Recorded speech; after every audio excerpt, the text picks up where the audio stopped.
Warning! The following episode of Orsini's Uncensored Mind contains explicit language and adult content. The thoughts and opinions stated on this show are reflective of AJ Orsini, the Steve Dave, and their guests exclusively. Seriously, guys, my dada and uncle say some pretty crazy stuff. If it offends you, go be butthurt somewhere else.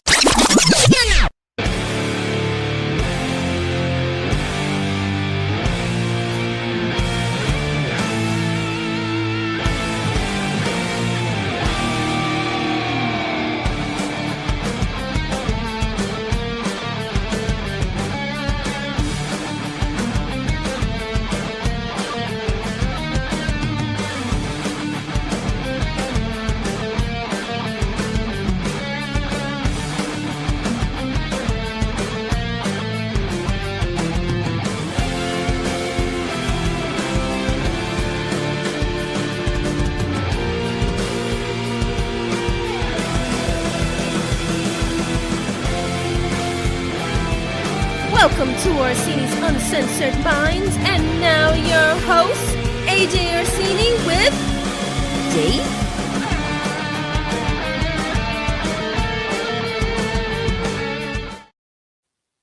Hey everybody, it's your boy AJ Orsini here with another edition of Orsini's Uncensored Mind, episode 353, and I have to start off right at the top to let everybody know I'm sorry. Just like BP, remember? No, I'm stand on sorry. your shit. Stand on your shit. I'm sorry. I'm sorry. So this was finals week. Finals week where I had two finals due. I took 3 different public schools pictures for picture day. My son was in the goddamn hospital. And so things have been racking up. So we're a little on the behind side, okay? But as an update, all the pictures are done. I still need to edit. My son didn't die despite my best efforts. And we are all done with all of the finals. Now, I had 2 finals due this week, one due yesterday, one due today. Yesterday's was submitted on time, came back with a perfect score. So that fucking class is in the goddamn dust. Today, I'm sure will be no different, but I have to proofread before I submit it because you get points taken off for like misspelled shit or grammar issues or whatever the fuck. So after this is done, I'm going to proofread that, submit that, and then begin editing this.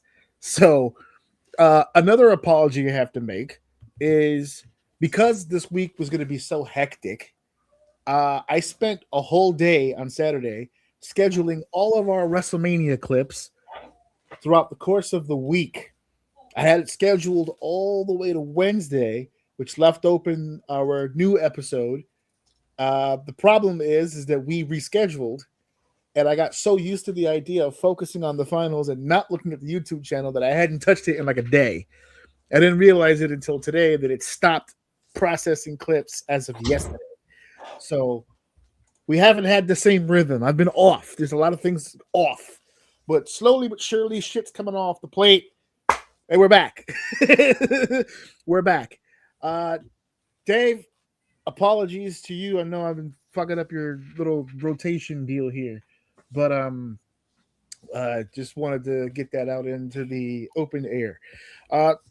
As a reminder about today's show, because we were so WrestleMania heavy for the last 2 weeks, as per the usual, when we do a WrestleMania heavy session, we cleanse.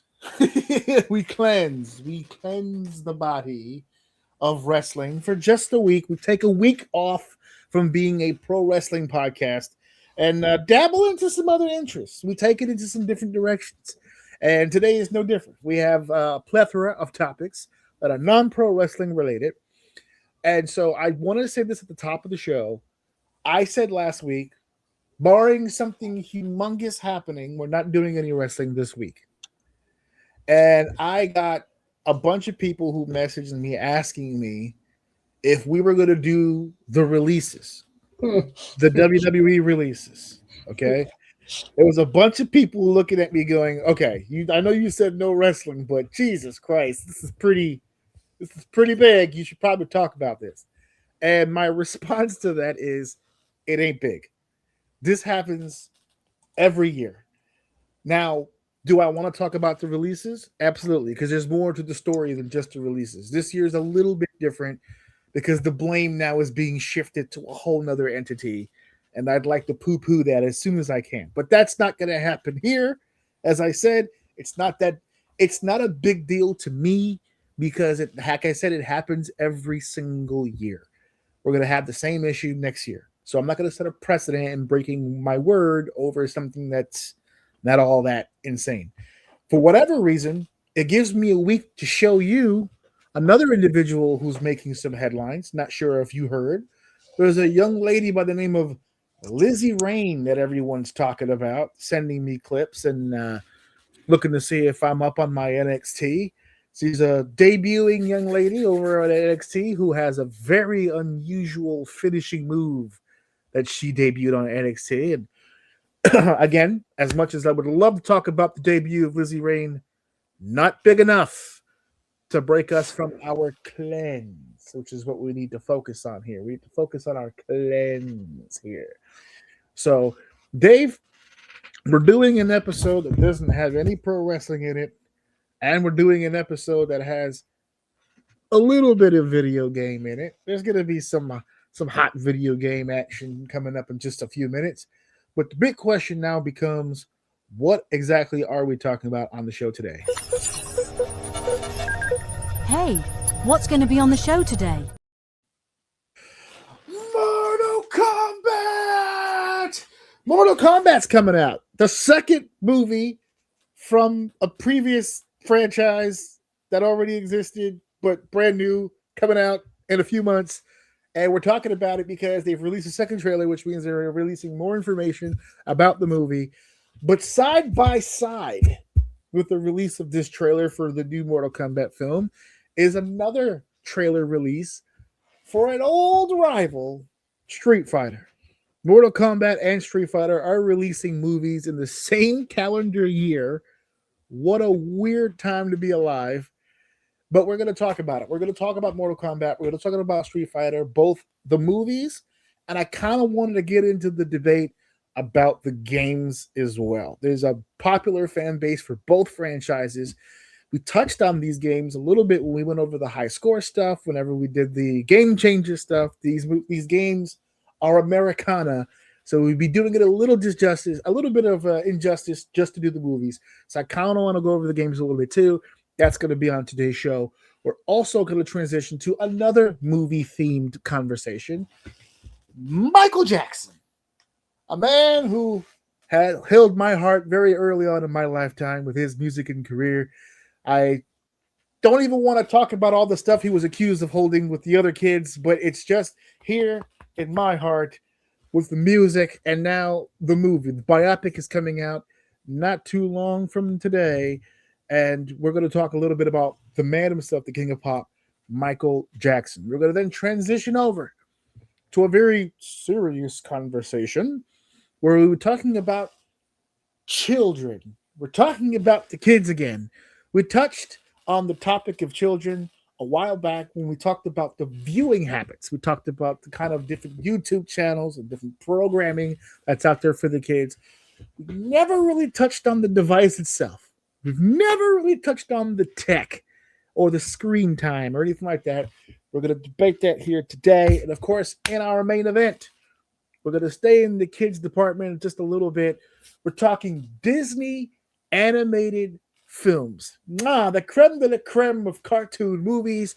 We're going to be doing our top 5 Disney animated films of all time. It sounded like such a good idea when I said it out loud, and then I had to make the decision on just 5, and I wanted to unalive myself because it's just so hard. It was such a painful process. I had to call the fam in, and even we debated hard about what. And then my son at one point was just like, "Why would that movie go in there?" And I almost wanted to beat him about the head and face. So we had to crunch some ideas together, but I got my 5. I'm standing 10 toes down on my 5, and I'm good to go. So, David, you ready to get into this? Because I'm gonna need you for this next one. Is the mic out? Oh, I'm ready to go. Some movement. There's some movement around over here, so I had to make sure that was picked up. Yeah, we good to go. We're good to go. The cool part was the whole touching made an actual sound. God. It's good stuff. Yeah. All right, let's get into seg 1. Dave, it's time to start the show. Let's begin with segment 1. There are many facets. I'm not going to forget this time. I know it's been a while, but let's do it. There are many facets in the conversation that we'll be having today when it comes to Mortal Kombat and Street Fighter. Obviously, the focal point of today's discussion is the fact that both of these franchises have movies coming out in the same calendar year. Dave, you were the one who brought this topic to the table. Curious as to what it is that made you want to talk about this on the show. Well, I thought it was the one main reason was when they debuted this shit on the Video Game Awards, very specifically, Andrew Schultz jumped out as, I don't know the story behind it, whether he was drunk, whatever. I don't care about that. Yeah, I just think it's ironic that he jumped out of nowhere and talked shit about Mortal Kombat for no reason. I thought it was hilarious because in the moment, I was like, that's a pretty bold statement to make, considering from my memory, and this is why I'm calling you in, because you were the like the main target audience around that time, about your age around that time. So from my memory, the Mortal Kombat movie was way fucking better than the Street Fighter movie by a fucking long shot. From what I can remember. Absolutely. So for him to say that, I thought was just first of all really weird. Because you lost. If this was a battle, you lost the last time. Oh, fun fact: the old movies, Street Fighter came out in '94, and Mortal Kombat came out in '95. So Street Fighter came out first, and then Mortal Kombat. Mortal Kombat by far was the better movie. So I just thought it was funny he would say that. Didn't know anything else. Considering it's him, I usually tend to put things that he say into the shock value category. He does that a lot. But sure. But there's a part of me that knows or feels very strongly that there's no way no one in that club knew Mortal Kombat was also coming out with a movie. There's no way they didn't know it. Maybe he didn't know it, which makes it even better. I don't know. I like to imagine to make things more interesting for myself. I feel like he had no fucking clue. I would be shocked if he even remembered the other movies. I don't know. I don't really. He could like this stuff. I don't know. I don't really get this from him. I don't think I've ever heard him talk about any of this shit, but maybe he does. I just thought it was hilarious. Only to fast forward. Oh, dude, I think was it the Super Bowl? I think it was the Super Bowl. It was somewhere around that time. Mortal Kombat had a preview for their movie, and I'm like, no fucking way. Are we about to go head to head right now after you talk shit for no reason at all?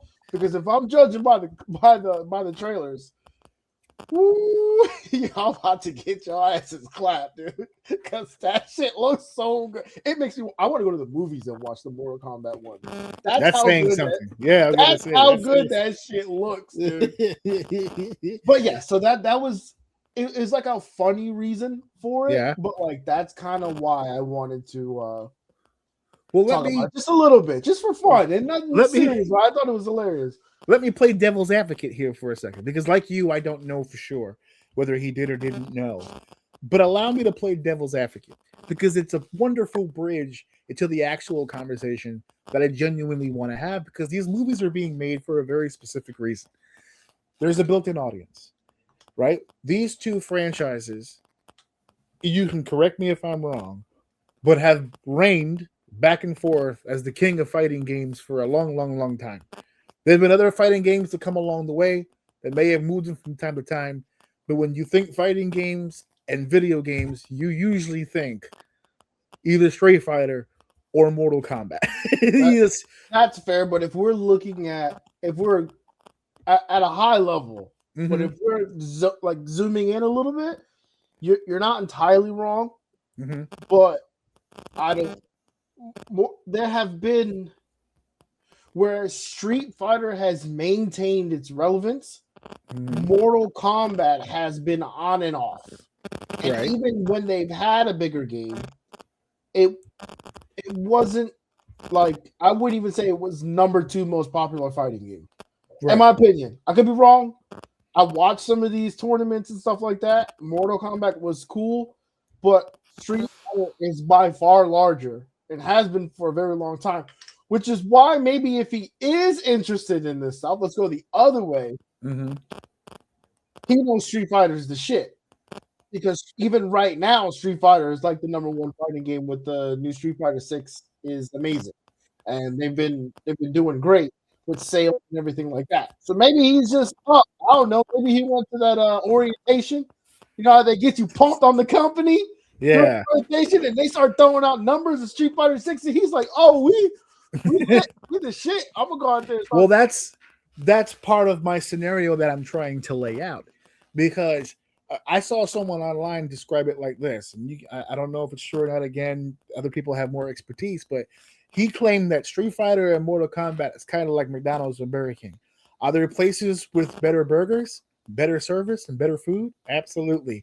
But when you think fast food, you genuinely do think of those two on a popular level, especially globally. Street Fighter and Mortal Kombat, you said yourself, Mortal Kombat have had some down years and some up years. I think completely rebooting your entire video game franchise is an indication that something might need to freshen up. But they've always found a way to find their way back into the pop culture landscape, which is the reason why these movies are being made in the first place. So, how about this for a scenario? Perhaps he did know. Perhaps he didn't know that down the pipeline, here comes the rival. And for no reason, out of nowhere, just gets on stage and goes, yeah, we just opened up a brand new McDonald's. It's going to be great. And fuck the Whopper. And just, oh, shit. And all of a sudden, here comes the king on television. What this motherfucker said? It drums up interest. It drums the controversy and confrontation tends to bring more headlines. We've said it here 1,000 times. Hate in the YouTube comments usually tends to bring more views and actual positivity. So I don't know if that was his intent to try to drum up some sort of interest for his product as opposed to the other, or even, we work in the world of wrestling, baby. It could be a work. We're gonna get both movies over. Let's jump on this rivalry and make it a thing in the movies as much as it is in the games. So I don't know. Maybe he did or he didn't, but I have to ask the question. And for those of you listening out there, you could definitely chime in, put it in the comments. Let's hear what you have to say. But who do you think has the bigger audience? I know that, right? I think that I know that Mortal Kombat has had some up and down years, but I still maintain that they have a relatively solid fan base. Mortal Kombat is bigger. Yeah. Which is why it's going to be sad when Street Fighter absolutely gets demolished by Mortal Kombat. See, and that's the thing. I got to be careful saying that because, again, Street Fighter is bigger. So if they promote this correctly, there's a very likely chance that Street Fighter sells more than Mortal Kombat. Will it be the better movie? We're going to have to hit the YouTube reviews to see if that's the case because Street Fighter ain't looking good. I wasn't expecting a lot from it. To me, there's two ginormous errors in my heart.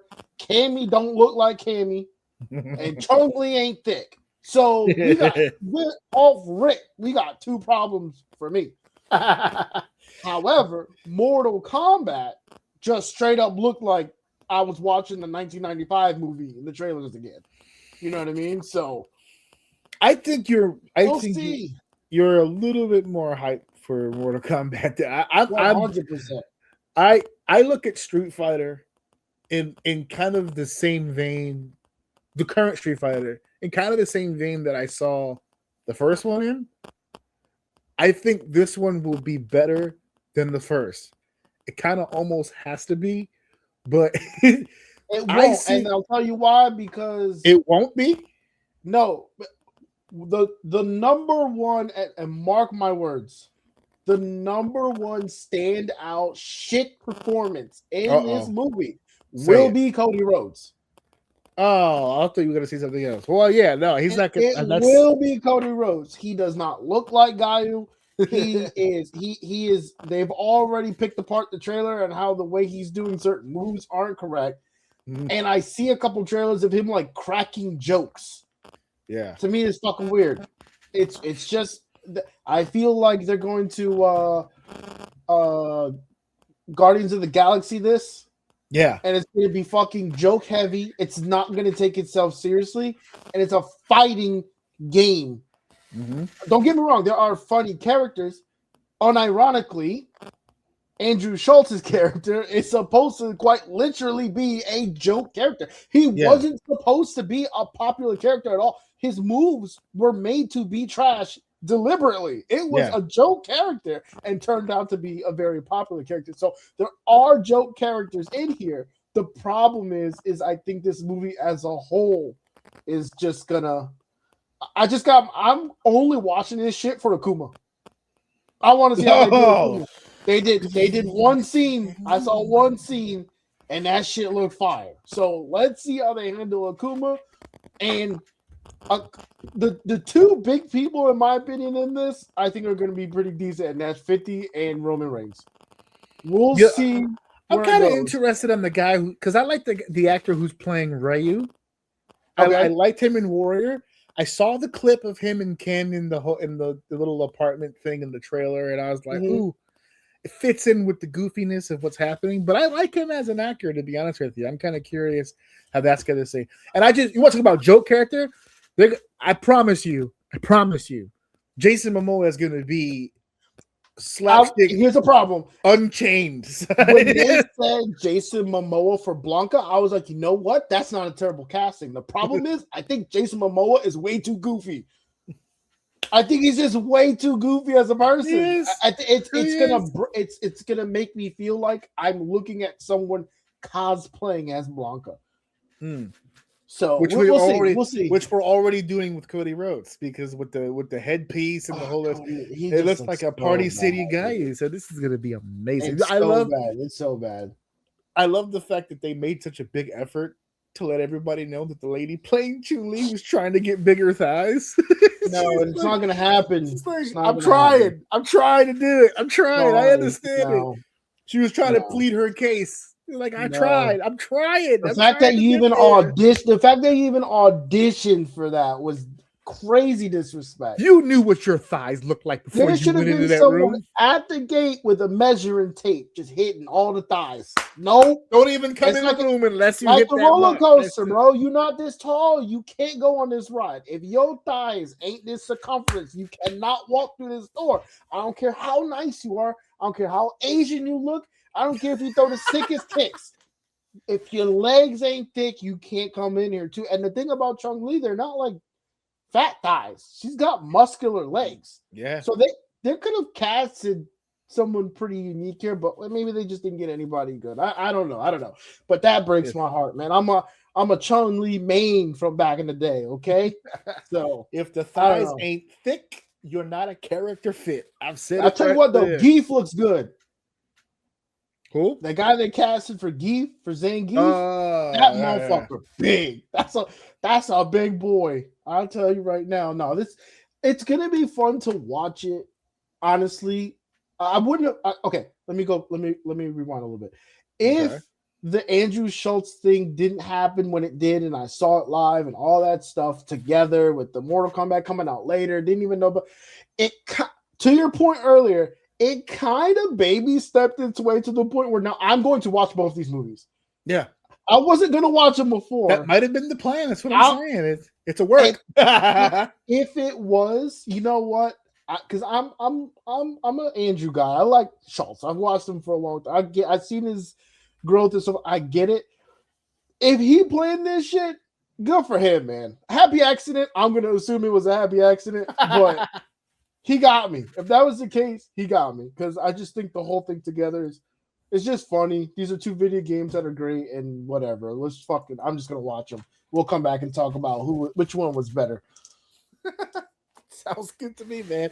Mortal Kombat versus Street Fighter, and it's coming out respectively. You know what? I should do the professional thing. I know that the Street Fighter movie comes out in October. So give me 1 second. I'll get it for you. Here you go. Street Fighter's release date is October 16th. Mortal Kombat is sooner, I thought. Like It is. this month. It's coming out in a week, May 8th. So they've May got to 8th. jump on them. Yeah. So we'll see. They get to go first. But you know, in all fairness, they are this is the sequel. So they already kind of have a built-in something going on with this. Could I just say also, I just got reminded because I just saw the picture. Carl Urban as Johnny Cage. Can I just say for a second, when they first teased Cage at the end of one, and I was like, okay, cool. I'm interested in that. The fact that they didn't have him in one and made him a tease at the end, like he's going to be this big deal in the movies. I was like, oh, whoa, okay, this is pretty cool. And I'm not one of those people that were like, it should be the Miz. No, I was not one of those fucking people. I don't know. I was kind of expecting somebody a little younger, I guess I could say. I don't know. It's just he doesn't really look like a martial artist. I don't know. Was Johnny Cage younger? I thought he was like the older, like film veteran guy. No, it was the 90s. Everybody who was in their 20s looked like they were in their 40s back then. Look at the original. If you look at like the original White game, people do age like milk. You right. Yeah. Yeah. I actually just pulled up the cast, and in doing that, I actually just realized, and I do remember watching it. There was another Mortal Kombat movie. Yes, Before there this was is two. number two. Obviously, this is number two. I didn't realize that, and I do remember watching that. So I say Technically, this is the fourth Mortal Kombat film. Well, I saw the one before this one, and I Right. remember that one being badass too. So Street Fighter's got no fucking hope. They got no hope, man. Well, Mortal Kombat just has a track record of being good, man. Their Street Fighter movie comes out 5 months after Mortal Kombat. So by then it'll already be a digital release and the whole shebang. I don't think I'm going to be able to convince anybody in this house to come with me to the movies to go see that. So I'm going to have to wait, unfortunately, until it hits the stream. And I think I can convince Steph. See, here's the thing. I don't think Steph's going to want to watch Mortal Kombat. I don't think she's going to want to watch Street Fighter. But if I was to get her inebriated, she'd probably choose Street Fighter because she'd probably want to laugh at it. So I would say that might be the one inebriated to watch. Yeah, the inebriated, that's going to be the one to go see for sure. Absolutely. Drink responsibly, folks, before going to the movies to see either of these two. But that's Mortal Kombat. That's Street Fighter. It's going down. And it's going down here as well. Let's get to our next segment. Let's keep this show going. It's time for segment 2. Yeah, let me tell you something about this guy right here, son. This guy right here. The original MJ, baby. Michael Jackson. What can we say about this man that hasn't already been said throughout the annals of music time? Okay. By far, I don't think there's much of an argument, but he's one of the most successful music artists in the history of, I don't know what, sound? Like since cavemen were chiseling on Since people could hear. and since hearing became a thing, he's the most successful person who have ever existed to engage in that sort of thing. This guy, I mean, we could be here all day, right? I mean, the guy started at music at the age of 6. He only got 5 years of existence, like a normal human being, and he was only at kindergarten level. He, of course, obviously, I mean, we could do this all day, right? He was a part of the Jackson 5 music group with Motown Records, with a group of him and his brothers, who were all musically talented, by the way. He just had that little something extra to him. Little something extra to him. Obviously, we all know he has not one, but 2 of the best-selling albums in the history of music, Off the Wall in 1979, and of course, the infamous Thriller album of 1982. He is known as not just being a huge fixture in pop music, but literally crowned the king of pop. This guy, Pop, this which is guy, wild because pop is quite literally the number one genre. he is King of music. he is the most awarded recording artist in history. It is actually recognized by the Guinness Book of Records as the most successful entertainer. Forget music. He surpassed that. Most successful entertainer of all time with over 500 million records sold worldwide. And with the Billboard 200, his Thriller song was at number one for 37 consecutive weeks. That's the longest run in the history of studio albums ever.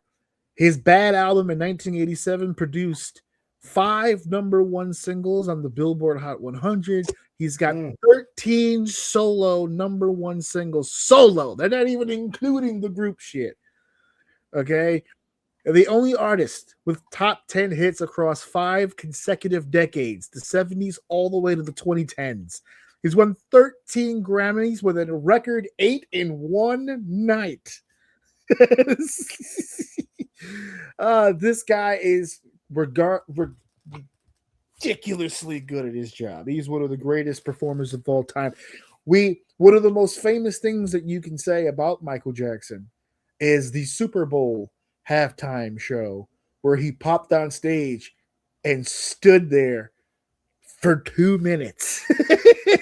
He took 2 minutes out of his performance to just stand there as a football stadium's worth of people piss and shit themselves, and some of them needed to be carried out.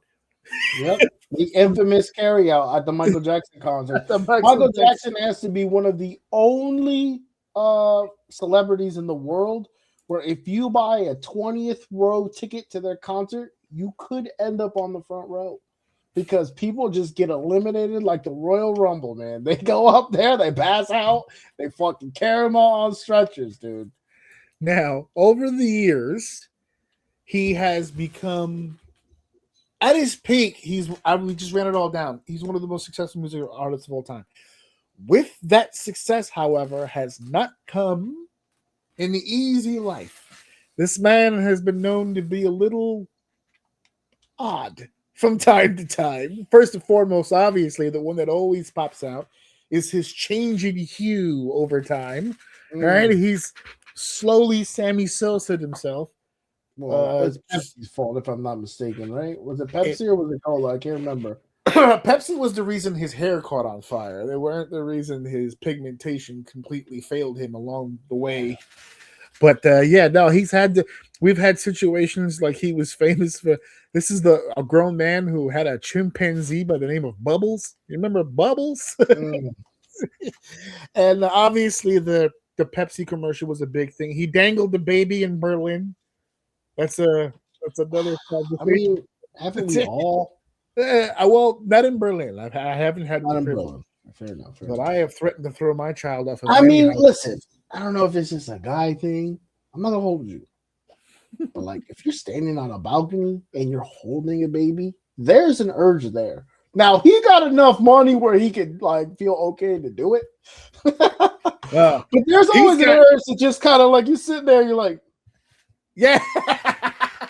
He's letting those intrusive thoughts live. The intrusive thoughts got out. He's got baby dangling money. He can do that like, sort of thing. I'm so famous. I wonder how many people would risk their life to save this baby. They've had a human shield at the bottom. He was like, yeah. I saw about 5 of them jump. I saw 5 of them jump. I saw them move. You're describing like a Family Guy joke. He's like, it feels like no, I'm just joking. I'm going to put him down now. If we sat here, we could sit here and sing the man's praises until the cows come home. But if we did that, if all that we focused on were all of the positives, then what would be the point of making a movie, right? What would be the point of that? In a I mean, movie, he's got some gnarly negatives, though. you That's have. the thing. I was just gonna say, you have in a movie, you have highs, and then you have some lows. Like for instance, the 1993 allegations of child sex abuse that took place in the early 90s, which led to one of the greatest television interviews of all time when Oprah Winfrey went down to Neverland Ranch to sit down with Michael Jackson as Michael Jackson lets her into his home, a gated community, by the way, shows her the circus and the amusements and the pets and the zoo animals and the popcorn machine. As a kid watching this, I'm like, yo, his house is amazing. This is great. And then they sit down and she looks at Michael and goes, do you like touching boys? It's like, wait a minute. I was just such a gracious host. And you come in here in my home. I bring you into my home, and this is how you repay me. Dave Only Chappelle, Oprah could get away with some shit like that, though. Only yeah, Oprah. you think Mike got money? Oh, she's swinging too over there. She's swinging. I think she might be kind of broke compared to him, but there was no indictment on that charge, by the way, due to the lack of evidence. No kidding. And then in 2005, they ran it back, a criminal trial for child molestation, but Jackson once again was acquitted on all charges. Public scrutiny over appearance changes, plastic surgeries. I always have trouble with this word. What is that? Vitiligo diagnosis, the skin changing disease there. But yeah, so there's a lot of, that's what people tend to lean more towards now. They tend to, despite the allegations literally never leading to anything, the court of public opinion always seems to win in the end, and there always happens to be some discourse. People always, there's a younger generation of people now who don't see Michael as the artist. They see him as the child guy, and that's kind of how they foresee him and his character, which in my opinion, I think might have been what led to this upcoming film, a biopic on Michael Jackson's life. And this is another indication as to how famous this man really and truly was. Apparently this movie, I keep saying it's coming out soon. It came out last week, the 24th. The movie's called Michael. That's it. That's all that it's called. It didn't say Michael Jackson. Nope. It didn't say King of Pop. Just Michael. Because other than Jordan, is there a more famous Michael? I don't even think Jordan is as famous as Jackson, but he does come up. He's up there. He's in the ranks, but he's sitting at the big boy table, but he's not the head of the table. When it comes to Michaels in this world, there's only one. Isn't it crazy? Michael, Jackson, Jordan, both peak of what they do, and their initials were MJ. Yeah. Both of them. What are the odds? Which was not a fact that was beyond some people at that time. Because I remember distinctly having a conversation with a teacher in the early 90s where I was like, yeah, I'm going to go watch MJ. Like, Jackson? No, Jordan. It was like, oh, okay. There was confusion there. I was like, no, I'm going to watch Jordan. What you talking? It's the 92 finals. I'm about to watch him play the Portland Trailblazers and hit 6 threes like in a row. And fuck that whole building up with his energy. Hit him with the he hit Magic Johnson with the, I don't know. Just feeling it tonight. What can I say? I'm hot right now. Yeah, I'm hot right now, I said. I love when people, Michael, not to sidetrack with Michael Jordan, but he couldn't shoot threes. He didn't want to shoot threes. He literally did an interview years ago, like in the 80s, where he was like, I don't want to shoot threes. That's not my game. That's crazy. Who would sit there and just chuck up threes all game? That's weird. I can guarantee points. I want to get as close to the basket as humanly possible. What are you talking about? With my speed, agility, size, accuracy, hands, wingspan, why am I shooting threes? That would be ridiculous. So anyway, there's some ups and downs with this man. The upcoming movie, obviously, and this is another key thing too, right? Jafar Jackson is Michael's nephew. Yep. So it wasn't like they went out and found an actor to try to get as close to Michael as they could. They kept it in house. Not only did they were deliberate too. I thought I was watching. He was on Jimmy. I think Jimmy Kimmel, and he pretty much was like, "Oh, I saw that a guy I like. He did the other really good one, Queen. Apparently, yeah, Remy. Queen. He was like, "Oh, that guy's awesome. He's gonna do my uncle's movie next." His phone rings. He's like, "Yeah, we kind of need you to do this. Do you know how to act?" He's like, "No." He's like, "Don't worry about it. We're gonna come get you. we're gonna do some shit." So they knew who they wanted. They were like, "Oh, the boy looks like him. We can definitely make him look more like him. He's a Jackson. It's in there. I mean, it's in there. It's gonna happen. I mean, even if we have to hit the guy, it'll come out of him. We just got to get it out of him. Got to sing it. There it is. He said the guy said he had no interest in doing acting, singing. He actually wanted to play golf. But it's just so crazy that like even in the interview, he has this natural presence of like, wow, like this guy's gonna be good. And then they showed a clip of one of the scenes in the movie, and I'm like, I mean, if you've seen Michael, you could tell it's not Michael, but that boy, good man. That boy was good. I was like, damn man, he's hitting that shit too. He looked good, man. I didn't know anything about this kid, and he's gonna do all right. He's gonna do all right. Now, we brought up let's keep that Jackson management away from him, though. Oh Jesus, yeah, and those doctors. We want the guy to get paid. So yeah, let's keep those doctors away from him too. We talked about the resume. We talked about some of the quirkiness about Michael Jackson. We even brought up the allegations that were brought against him. We've hit every nook and cranny, but there's one conversation we haven't talked about, and that's the combination of the two. So while there is a lot of goodwill coming out from people who want to support the film, who are huge Michael Jackson fans, and want nothing more than for this movie to just be as successful as humanly possible, there is one controversial conversation taking place about the film, and that's that people are having a little bit of an issue about the fact that the movie kind of stays away from the allegations. As a matter of fact, there's a report going around that about $15 million in reshoots were done to ensure that there were no talk in the film regarding the allegations, regarding the court cases. They've kind of stayed away from it. So there's a lot of people discussing, well, it kind of seems like you're running from it. My thing is this. The allegations have been there for a while, but there was 2 actual court cases. So this was litigated on 2 separate occasions. And in both situations, one of it was dismissed outright because despite the allegation, they couldn't prove it. And the second one provided information, but it wasn't enough to convict. They didn't feel he did anything wrong. He was acquitted on both times. So if you're the Jackson family and you're kind of putting this biopic together, right? You've got the nephew in there playing the character. The family is being very hands-on with how the movie is depicting their brother. It makes sense to me not to bring up the allegations because that's all they really are allegations.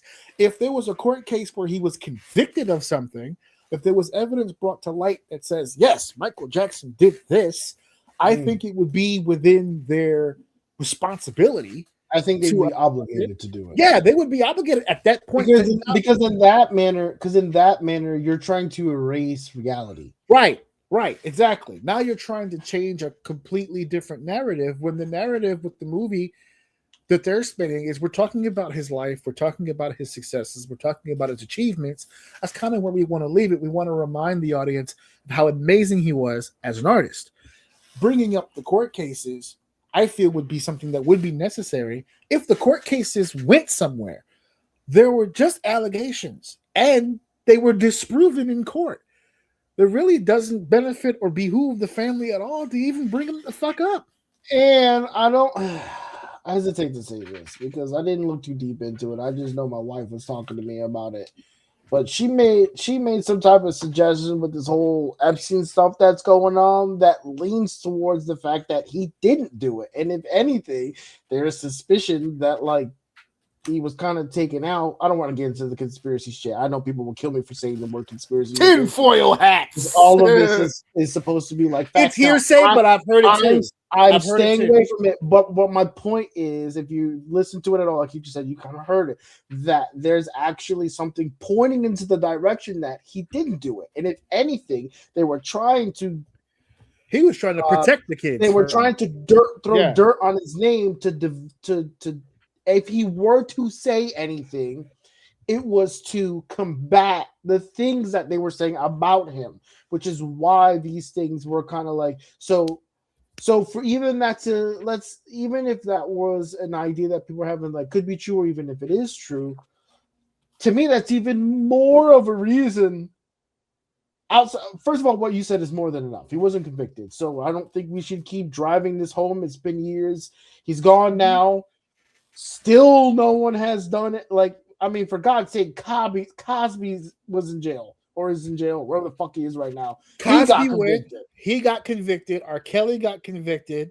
There's been numerous individuals. Diddy's in jail, bro. Diddy's in jail.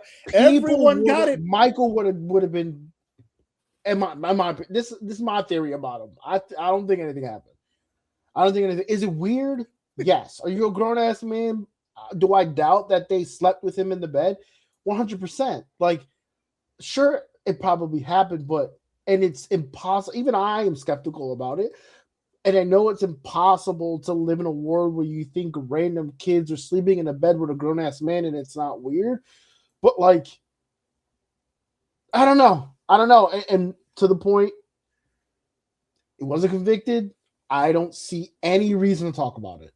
Not at all. Trust me, the internet is going to do that for me. If I'm making the movie, I don't need to put that in this movie. They're going to point it out. I don't need to double down on that. Let them do that. Let the people combat and conversate and argue about that if they want. We're just going to tell the facts. We're going to show you what he did. We're going to show you what monster he was. And we're even going to do it with his family member. Yeah. That's crazy. Well, when you say monster, you mean like a monster of an artist. He was a good monster. He was a beast. He was Sully from Monsters Inc. You know what I'm saying? I was about to say Monsters Inc. Oh, that's a Pixar movie. No, that's a Disney movie. Oh, we're gonna talk about that in a second too. Yeah, we're gonna hit on that. We're gonna hit on that in just a second. So, I was a huge fan of his music. I will end this segment by bringing up one last piece of Michael Jackson history. I don't know if you recall because of your age at the time. Yeah, his run. I was like right outside of that frame of me being like, because you were 4 in starstruck over him. Yeah. So but I know of him. I know his legacy. I know it's dope. It's just not one of those things that like hit me. So yeah. So like even like for instance, when we brought up the album 79 for Off the Wall, neither one of us were born. Thriller in 82, neither one of us were born. But the hits kept on coming after that. We didn't really jump on board until like the early 90s because that's, I'm 10, you're like 5. But even then, the early 90s, he's killing it. Remember the Time, Black and White. I mean, he's just going off. He's balling, going all the way into the mid. Listen, to this day, I still associate Jam with Michael Jordan in the NBA and all that other stuff. Because I think that was the music video. I believe, if I'm not mistaken, the music video was Michael Jordan in the Jam video. So it was we got our MJ, our MJ connection at some point. But at that time, in the schoolyard, there was 2 clans. By the way, a war that still continues to this day, despite both of these individuals no longer being with us. But we would be remiss if we were going to bring up Michael Jackson and not talk really quickly about the war between the fans. The 2 individuals were in that war. But the war between, you were either a Michael Jackson guy or you were a Prince guy. You were one or the other. And both sides had an equal amount of males and females. Both sides had an extreme love and passion for the guy that they represented. And man, when I tell you there used to be arguments like crazy, you just gonna tell me Purple Rain is just nothing. Purple Rain is just nothing. I mean, Purple Rain's great. It's no thriller. It's like, oh, okay, all right, okay, all right. You support a guy with athlete's chaps. You support a guy who literally changed tits. I don't know. No, it's not happening. Back and forth. And this Well, it didn't help that publicly, I believe, like, I don't know how much Michael, but Prince was pretty out there. He was pretty, if I'm not mistaken, pretty open about his dislike for for Michael. So, I mean, yeah. They had smoke. They had their issues for sure. There were times where they were on the same page, times where they weren't. I'm sure musically they were kind of rivals because they were kind of both at the forefront of a movement. However, I do know for a fact, because I found out later in years from interviews from both individuals, that they did bond later in life over one very similar goal. They figured out the music industry together.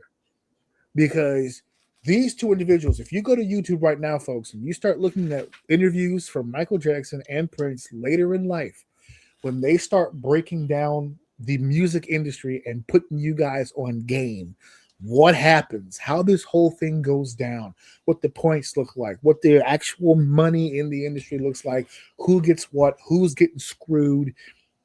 They were telling all. Michael Jackson bought the Beatles to save the Beatles. He was using his wealth and his fortune to try to save as much of the music industry as he could. He was buying up everything because he was starting to understand the way that music companies run their business. That's why the music Unfortunately, I don't think that part's in the movie either. No, I don't think so either. But you know, me and Steph were watching something just the other day. Well, she was on her phone. I was watching it. But one of the documentaries one of many documentaries that I watch is this series on HBO Max where it just goes by the decades, the 60s, the 70s, 80s, 90s, yada, yada, yada. And one of the 2000s episode was about MP3s and how music had changed from a physical format to a digital format, and how there were a lot of music companies that were up in arms because it's like, damn it, the physical copy is where we make our money. This is where we make our sales. This is how we chart our albums. This is our algorithm. This is what we use to make money. And then Napster came along, changed the whole game, and started moving around MP3s. We all know what happened to Napster, but then we all know what happened to the copycats with the LimeWires and all the different utensil programs that we would use to give our computers AIDS and destroy ourselves. But music companies eventually figured out that this isn't going anywhere. So how can we harness this? And the music company's final form right now is Spotify, because they're Snoop Dogg right now and Snoop Dogg and Taylor Swift specifically are like in battle with Spotify, because right along when the music artists started picking up speed and gaining knowledge of how this business really works, the music companies tried to get ahead of them. And now instead of focusing on full albums, as they always do. Yeah. They used to make money off of full albums. Now they're making more money off of the singles than the actual albums. They basically bust down the whole album. Right, basically. They feared the internet and the MP3, and now they have completely not only embraced it, they've mastered it. Now they have made it to where the middleman is almost impossible to ignore. For a little while there, it seemed like record companies were going to become obsolete with YouTube and SoundCloud and artists now having their own ability to kind of promote themselves and channel themselves into their own music, their own way. It seemed for a short while there like there was going to be this renaissance of this free music. And Michael Jackson and Prince and artists like that at the time were at the forefront of that movement of trying to get artists to be like, think for yourself, do for yourself, because these companies are going to take most of that. You're writing every song, you're singing every song, you're on every bus, you're on every plane, and the record company is doing everything from that one office, and they're getting more money than you. By a long shot. And like so 50% plus more. Right. Way more. Exactly. Like I forgot who it was. I think it was Prince that said this. I'm not entirely sure. Somebody had said this, that Michael Jackson sold over 500 million albums and still only remained a millionaire. How does that happen? So it's like, that's the kind of stuff. So I know people are going to feel neither here nor there about the man. Me and myself, still a fan to this day. I could listen to any one of those songs. I could put a Jackson 5 song on. I could put an early Michael Jackson song on in 2026, and it still slaps. When I told my family that this was one of the topics that we were going to talk about, without even thinking about it, without even going into it, my son, who's 11, was on his iPad and he started humming freaking Beat It. He started humming.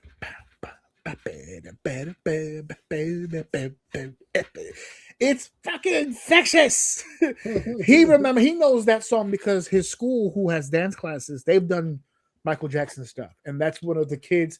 This lady did a whole thing on Michael Jackson just for them to kind of get exposed to the music. And everybody walked away with their favorites. He walked away with Beat It. That was his. Just beat it, beat it. Solid pick. Solid pick. It also helps that that's the one choreography I still remember to this day. So that also helps. So I'm looking forward to seeing the movie. I actually genuinely want. If it's literally just the career stuff and the achievement stuff, I think I'm gonna get a kick out of this movie. So I can't wait to see it myself. I don't really need to see the allegation stuff because, like I said, bullshit. All right, so we're gonna take a quick commercial break, and we'll be right back with the second half of this episode. If you look around where we're at right now, some of the coolest childhood toys in the absolute world. This is some cool stuff here. Like, you got some over here. All right. Now, I'm going to be honest with you. We here at Orsini's Uncensored Mind don't have any merch nearly as cool as any of this, but they don't get to become collectibles without first being distributed to the world, and that's what we're doing. All you need to do is head over to AJOUM.com and get yourself some OUM merch, get yourself some Orsini's Uncensored Mind swag, and one day you'll be able to tell your kids, just like I'm telling my kids today, you got yourself. My stuff's going to be in that cabinet in about 15, 20 years. It's going to be in there. It's going to be part of the nostalgia package. You guys should really jump on that. I'm telling you right now. Go over to AJOUM.com. Get yourself some more CD swag, some more CD merch, and get it before it gets in here, before it becomes a collector's item. That way it can increase in value over time. Go over to AJOUM.com. Segment 3 is here, and I can't wait. Let's talk about the children's. Let's talk about the kids. Now, for reference, for those of you at home watching this for the very, very, very first time, I am a dad of one. He is a father of two. So we've got three in the circle. What can we say? We fuck. So we have the children's. Now, we have the distinct honor of being fathers during a very unique time period. Apparently, this is the era of the iPad kid. Damn right. This is the era of the iPad kid. And when I tell you that I told people at my job that I was talking about this on the show, the ire, the anger that flowed from the human beings that heard this. You're talking about technology and kids? Yes, I am. I fucking hate it. All of it. Burn the devices. Oh my God. I'm gonna try to do my best to try to talk people off the goddamn ledge here, but I think, to be honest with you, I'm spitting into the wind, okay? But we're gonna try it anyway. All right. Yeah, I'm good. You ever seen one of those? Oh, son of a bitch. But tech and children. So we did a segment a while ago, actually, I think sometime last year, where we talked about children's programming. And if I remember correctly, you were quite vehement and quite focused on throwing some shade on some very high profile children's programming. Yeah. Today, we're not so much focused on the programming as we are the physical devices and the tech. The big question on everyone's mind: how much is too much tech? That seems to be the big question in everybody's mind. Everybody wants to know. They're saying to themselves, my goodness, the last thing that I want to do is have my child be somewhat of a vegetable all day and just all day. What on earth can I possibly do? Well, I looked something up before we came on the show here on the idea of what is to be considered an acceptable amount of screen time. What would be excessive? What would be an acceptable amount?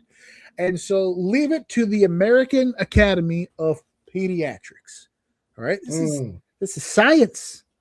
This is medical, right? So they say evidence shows that excessive screen time is linked to myopia, dry eye, behavioral issues, sleep disruption, and reduced attention. Okay. And it states that they have provided some researched guidelines. They have 4 different categories. These are all suggestions made by the AAP, American Academy of Pediatrics. And it states, and I quote, if the child is under 18 months, no screens except the possibility of video chatting. I'm assuming under the age of 18 months, video chat would just basically be when the mom or dad put the kid in front of you. Say hi to grandpa. Say hi to grandpa. Yeah. So they're not excluding that. But as far as under 18 months, they're suggesting they probably shouldn't be on any device.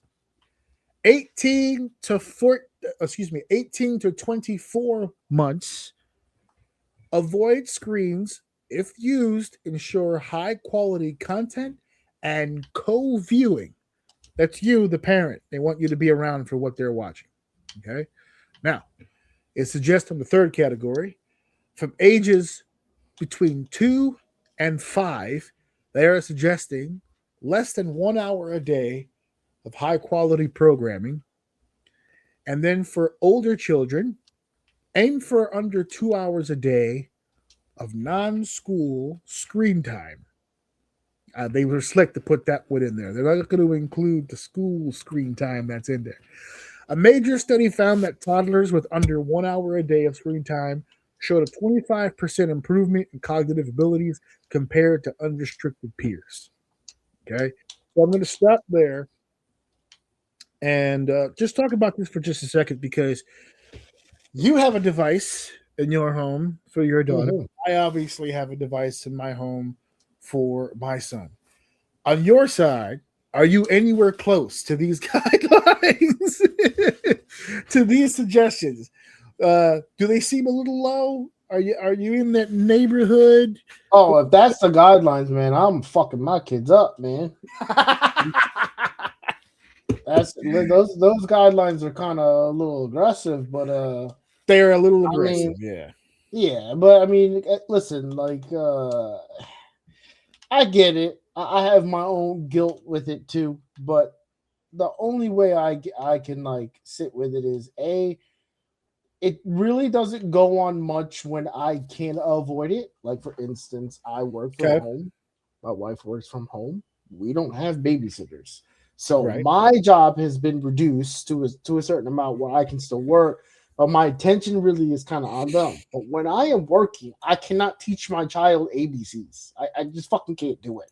So I'm going to have to tag in Miss Rachel, and she's going to have to help me the fuck out, okay? Because I ain't got nothing else. Yeah. So, but when I am attentive, I deliberately go out of my way to shut off. I put everything on the charger so that when I do need them to lock in on that so I can get my shit done, they're on that. Or I'll have him on the bouncer with or I'll put him now. He's getting bigger now where I can put him on the ground and he's like in my view. So this is where I work right here. So I'll just be like this, and he's in my view where I can see him sitting on the ground. And I'll put like the little toys where you like put shit on the hole, or like little rings and stuff. So he's got like physical toys in front of him, and he's like biting shit. You know what I mean? Like reaching over, like he's doing baby shit. But Right. I also have Miss Rachel on with the ABCs and the mama and all that shit for him. So he is getting a lot. Look, based on no screen time, Gio's fucked because he getting some hours. Minimum, he's getting 3 hours of TV because I'm working 3 hours, 3 to 4 hours, give or take, depending on how much work that kind of needs to be done. So I'm watching them here, and then my daughter's usually either watch. She's a little bit bigger now, so she does have her educational stuff that I put on for her. Like there are certain bigger shows that still do kind of like number blocks and shit. Like she'll do number blocks. But also, like, she's getting bigger, and she's kind of with it. If I thought she was a much more behind, I think I'd be a little bit more strict. But she's kind of with it. You've met her. She's kind of cool. I've met her. She's got a head on her shoulders for 3, almost 4. She does decent. So she's a chatty Cathy. I'll give you that. Oh yeah, dude, she does. But there are certain shows like there's like some Barbie. She likes the music on there.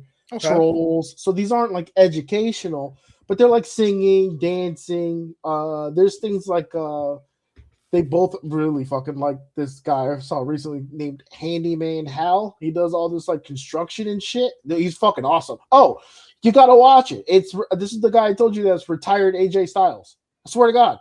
He's got blue and orange. He literally looks like AJ Styles. He's got the fucking gloves and everything, but it's blue and orange. Love the guy. He's fucking awesome. It's all construction. Love that guy. Hal is awesome. Dude, construction, all kinds of cool stuff. So I let them rock with that. So like I'm very particular, but the stuff that I am particular with, yeah, they get a lot of it. So if that's the case, I'm fucking these kids up, bro. There's nothing I can do about it. My hands are tied. I'm gonna tell you right now, I'm not even fucking close to that guideline, and I can go into specifics, because my thing is this: the screen itself, for me, is not the issue. To me, I feel like what really messes with my kid in particular is the content of the screen, right? Yes. So like my son will be on the iPad and he's drawing the whole time, or he's coloring something in the whole time. He's usually designing something. When he's on his iPad, he's usually creating something or something like that. Now, the biggest issue I have with devices when it comes to the kids is not so much being on the screen. It's what's on the screen. And what kills it for me is YouTube more than anything else. Because like I feel like you could spend a lot of time on an iPad and be productive. Like you said before, when you were saying there's apps, there's certain websites you can go to that is productive. It'll teach them letters and words. It'll teach them phrasing and sentencing. It'll break things down into digestible bites. You had said earlier, it's like, look, I can't do the ABCs with you. I can't do that.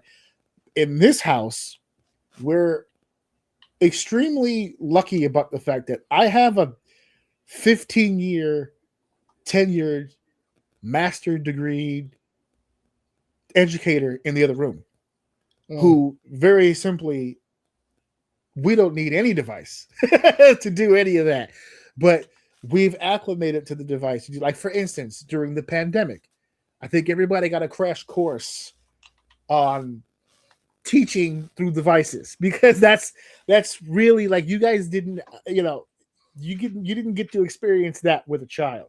That was a weird fucking time to be a kid. My son's kindergarten school year was on a device. He didn't get to experience kindergarten like everybody else in the history of time has ever experienced. His year of kindergarten was all on devices. And the devices were all login, password, here's the app, here's the work, let's get it done. It's math, it's English, it's this, it's that. And so I personally believe it's more of the content of the time that you're spending. Now, my son's older now, so now my son treats his devices like a fucking like Tony Stark's garage, right? So he has his TV in the background is on YouTube, but it's playing music. He's not actually watching the TV, right? Then he'll have his laptop generating, let's just running something that he like rendering something that he had made while he's on the iPad, coloring in his design that's next to go into the generator, into the laptop. And he has the old iPad that broke, but it still kind of works, that he uses for FaceTime when his friends want to call him. So it's not really on, it's just on for when the friends call. Just in case somebody hits him, Yeah. you know what I mean? It's like leaving your cell phone to the side while you're typing and doing your work. And he's just and as far as the attention span, like being short and all that stuff, we don't have an issue with it because we break up the monotony. We don't let him go days at a fucking time just zoned in on the shit. Like there's plenty of times where we tell him he needs to come to deliver him and we're gonna watch a movie and we're gonna do this and we're gonna go for a walk. He does that every now and then. He'll get off and he'll go, I just want to go outside. Just say, okay, let's just fucking go outside. You know what I'm saying? Like the last time we were at your house for WrestleMania, he was particularly zoned in because he had just got that emulator. It was like day 2 of a Dreamcast emulator with controller. So he was just like, he was zoned in. He hasn't, by the way, touched that controller since we left your house. It's still sitting on his desk over there. But you know, when it's new and you're just like, yeah, fuck it. Oh, yeah. Yeah, so he is just embracing it. Let me go back to the document for a second because I think this also helps.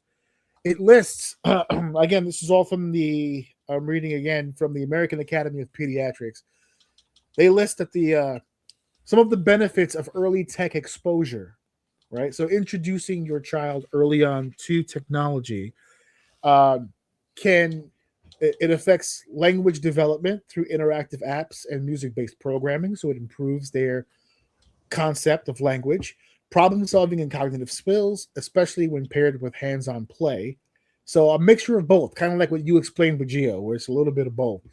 Digital literacy, a foundational skill for modern learning environments, and creativity and self-expression, especially in older children using creation tools, coding toys, drawing apps, music apps. That's what I just described about my son. Mm-hmm. Some of the risks that come with too much tech, when it leans on more social, emotional development, you start getting behavioral issues like irritability, reduced attention, and social difficulties, sleep disruption and irregular schedules, reduced physical activity impacting motor development, and crowding out real-world play, which is essential for brain development. Let me get to the last one and then I'll comment on that. Practice guidelines for parents, right? So as a parent, what they suggest that you do, co-view whenever possible, prioritize high-quality content, and in parentheses, wrote common sense media, PBS Kids, use the 5Cs framework. This is a suggestion from the AAP. It's child, content, calm, crowding out, and communication. Those are all factors that should play in to the programming.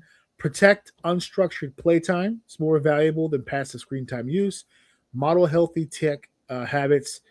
Caregiver screen use strongly influenced outcomes. So I'm happy that I do all those things. Thank goodness. I don't know about the 5Cs, but as far as someone like suplexed a stove upstairs or something like that. What were the 5Cs? The 5Cs suplex the stove. Dude, that's what it sounds. I swear to God. Child. So I'm assuming it means like more child-related viewing, like kids programming, right? Yeah. Content. So it's something progressive, something positive that could be useful to the child. Calm. Sure. Not a lot of loud, not a lot of input, not like a lot of sensory for them. Mm-hmm. Crowding out, right? So it gives them the feeling of being focused on what they're doing, and a level of communication, right? Something that they can adapt with and use later in their life, right? Mm-hmm. So that's the 5Cs that it's referring to. As far as the risks of too much tech, with the behavioral issues, the sleep disruption, reduced physical activity, crowding out real world play. I can happily say not a lot of that happening over here. I will admit, reduced physical activity is a big deal in this house because that's the reason we've had him do. He's big into singing and dancing. We had him with this place called Dimensions where they did that. He did a stage play, and it got him around other people, and it got him doing some stuff he wanted to do. He's currently now green belt with Taekwondo, so a lot more with structured physical activity.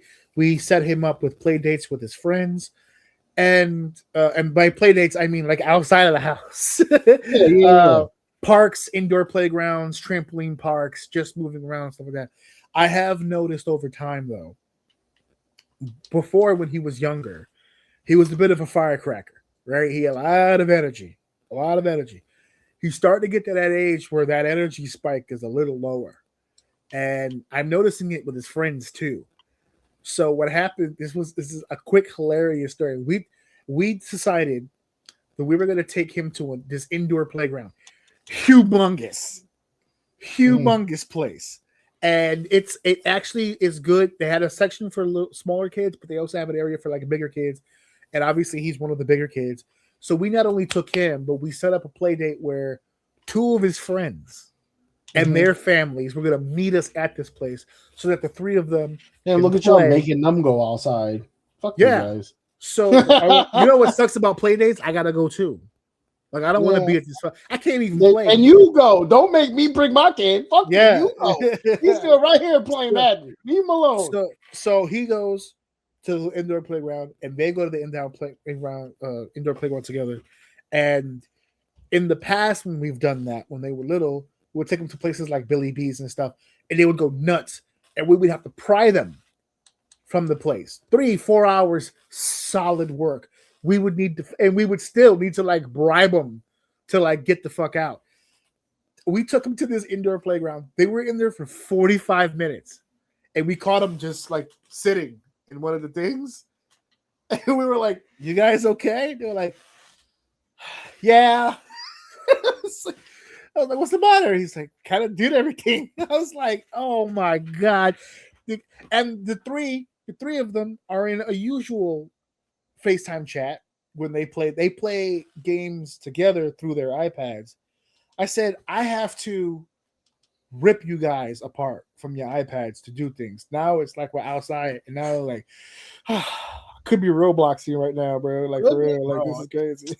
I fucking know that feeling, bro. I know that feeling. You're an outside guy. I get that, bro. I could be getting so much EXP right now, but instead of you, I'm sitting here with this fucking place.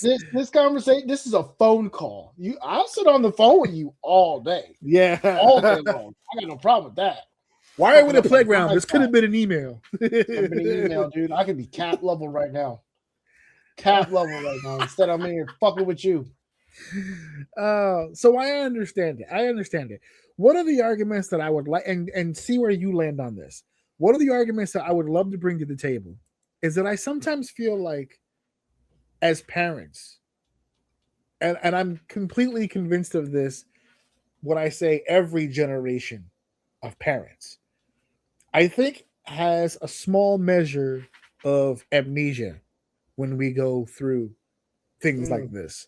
Because today, it's the iPad, or it's the tablet, or for some kids, it's even a smartphone. I have kids in the school that I work at that actually, they're like middle school. They have phones already. They already have phones. It's an issue. We have to take them from them. It's a whole thing. Kids steal the phones. They get mugged for their phones. It's a whole thing.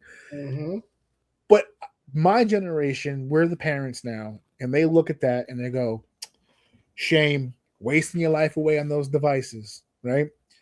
But then I remember as a kid, I used to hear the same bullshit about the home console, video games, and watching TV. All you do all day is watch TV. All you do is play Nintendo all day. You're wasting your life away. You need to go outside. The generation before that one, the colored TV was new, so it was the same thing with the TV. And then before that one, it was the black and white TV. And before that one, it was the radio, right? All you do is just sit in front of the radio all day, just listen to your shows, go outside, touch some grass. We could do this all day. The first time a person saw a stick, all he wants to do is the stick. He doesn't want to, he doesn't go out there and talk to nobody. And I feel like every generation has a run where they go, oh, these kids, they're wasting their time, and there's just, oh, I wish I could just get him to do what he needs to do, and blah, blah, blah, blah, blah, blah, blah. Is this just another variation of that? Are we at a point now where tech has come along so far? I hope people don't believe like tech's going to go anywhere. Like if we just have kids go, no, we need to get these kids off the iPads. They'll say, okay. But then when they turn 18, it's just going to go on an iPad. I'll take you one step. Even I don't know if it's one step further, but I'll bring this up to the point you just made. I know right now you'll see a lot of videos in college and stuff like that where they're getting upset that the people in college are using AI to help them assist. Don't get me wrong. I don't want to hear the bullshit about doing your whole paper. First of all, I can even make an argument with fuck that, because once I do that paper on whatever bullshit you're making me do that paper on, unless I'm majoring in that specific thing, 9 times out of 10, I'm not using any of that shit. So I can make an argument that fuck it, full AI. I don't give a fuck. But I digress. I'm not going. Mm-hmm. Different topic for a different day. Exactly. Thank you. Yes. So but there are. Let's take out the bad actors and let's look at the people that are using the AI tools to help them progress it faster, but are using their knowledge and learning and pushing through. Someone will make arguments that that's not happening, and I'll give you an example right now why that's not even true. Right now, my wife's current job is everyone in upper management is highly encouraged to use AI for their writing to make sure that it kind of like raises the floor a little bit, okay. Right? So like people who aren't really good at writing, for instance, like if I'm HR and corporate, I'm going to have, let's just say I'll have regional managers. Maybe regional managers are extremely good at ops, but 9 times out of 10, pretty ass at writing shit. Very bad. Very bad. So to the point where some of their verbiage can get you put in court because you're saying shit you shouldn't be saying to people, yada, yada, yada. What AI does is it reels that in a little bit, and it helps you word things better, and it helps you. And now my wife's expertise is understanding that and then being able to operate that with a bunch of people faster. So she can take things, concise them, bullet point them, and now she's using her knowledge to make sure that everything is correct, make sure the verbiage is right, having it reconstruct it, put it back together, putting it all in the email, rereading it, making sure that everything is correct, and out the door. That sounds like a lot of work, but that takes away so much manual labor that she would have she can do that with 6 people in a day, based on some of her things are pretty large, 6 of them in a day, whereas before she may only be able to get 2 done. So I'm saying all this to say it's contradicting right now in some of the schools where like you're getting bitched at in college for using AI, where there are companies now that are actually requiring you to use it. You need to use it. You have to use it. There are professors who are building their programs using AI. Like as and I don't see anything wrong with that either. My point is that that mindset about the computers and stuff like that is you're setting if you have a problem with screens and stuff like that, you're kind of setting your kid back, not being able to use it. Yeah. No different from the radio people, no different from the Super Mario people, no different from the AI people. Just like you pointed out, all those separate generations, the common denominator, the sentiment across the board of all those people when they say those things is you're not doing what you're supposed to be doing. And Right. regardless of what generation, regardless of whatever, they're not wrong. You are correct. We can point the finger at whatever the coolest device is at the moment, but at the end of the day, the kid isn't doing what they're supposed to do to develop themselves. And that's where it goes back to what you were saying earlier about parenting. It's hard. Sometimes, listen, there are times where I am off and I'm fucking exhausted. It's Friday. Me and my wife have been grinding all week. We play with them in the morning, all that shit, bro. It's 6. Get your fucking iPad, sit next to me, because I want to scroll. Like, I want to fucking turn my brain off for a second. We're going to go out on Saturday. We'll get some sun. But today, right now, at 6 o'clock, now that everyone's done work, everyone's turned into a vegetable in this house because I just want to relax too, right? But getting outside, making sure they're not watching shit like a Coco Melon that's literally fucking frying your kid's brain right in front of you. We did that already. Like, for instance, like there's one character in Bluey. I love Bluey. I think Bluey is a great show. There's one character in Bluey that depicts that kid that just doesn't listen, a bad apple. As an adult, there are parts in that character where you start to see that kid kind of like doing the right thing. And there are certain points where you'll see the kid do something badass where the little kid like haggles a lot of money for something for an adult. And we're like, oh, that kid's going to be sick when she gets bigger, right? We can distinguish that. The kid can't. So my daughter sometimes will walk around and go, I can do whatever I want. I'm like, all right, dude, no the fucking can't. You know what I mean? Like, so even with good shows, I dare you. It's about how they interpret it, but it's again, it's that engagement. Taking it away from making it help them, just gonna set them back. It's here to stay. Just watch what they're doing, and if you can, dude, just go outside and put wiggles or something, like something that makes them dance, something that makes them active. Right? There's tons of shows that like make you like freeze dance or floor is lava. Like that shit sounds stupid 10 times in a day, but she's jumping up and down on the couch or on the floor on pillows. You know what I mean? It's like active play. Yeah. So you just got to do the best you can. And I think you just spilled the beans. I think you just solved the riddle. Because if you look at this risks of too much tech, behavioral issues, sleep disruption, reduced physical activity, crowding out real world play, you know how those things happen? When you're not paying attention to your fucking kids. That's what happens. The people who complain about tech, they complain about it because their children are showing symptoms of an individual that is being overstimulated all the time. And you know why that's happening? Because you keep giving them the fucking device and going on about your business.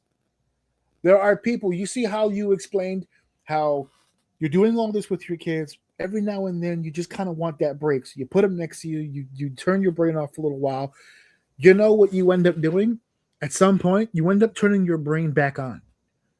It's the cocaine addiction kind of effect. I only want it for the edge, and the next thing you know, you're sucking dick in the lower parking area of a Walmart. Whoa, that's a sniffing cocaine, going to yourself. What I'm trying to say is that it starts with here. Just have the device. I'm just going to turn my brain off for a little bit. To every chance you get, you give them the damn device, and now it's a week, it's 2 weeks, it's a month, it's a year, it's been several years, and now you're going, oh, those devices are ruining you. Well, then don't fucking give it to them. If you're getting to you're the parent. We made this argument toward the end of the other segment too, when we were talking about viewing, about the programs that they were viewing, where we're saying that a lot of you cannot blame the child for watching these things when you're the one in charge. You're the one who gets to make the goddamn decisions. The child didn't make the fucking decision. You put them in the position to make that choice, and they made a choice you didn't like. You don't want them on the fucking device. Okay, limit that. But the biggest fucking mistake in the world you can do is removing tech from your child's life. It's the biggest fucking mistake you can do. If the parent who got mad at the kid who listened to too much radio and didn't go outside enough for their liking, that kid wouldn't have grown up to invent the television. True. And then when the TV kid who watched too much fucking TV was told, you're doing too much with the TV, this is too much, you need to get out, he wouldn't have invented the computer. And the guy who spent too much time on the computer wouldn't have invented the internet. and so on and so fucking forth. Every time there's a generation who says this is bad, it's killing the youth. Not only does it not kill the youth, it becomes a part of the world, the very next generation. Yeah. We've actually circled, if you think about it, for all the parents that got mad at radio kids, you ended up winning because now there's no radio. We've completely surpassed it. That's how evolution works. Don't tell Mr. James that, by the way. The devices are not going anywhere. Okay, I work with individuals. I'm 43. I'm a tech. I use devices all the fucking time.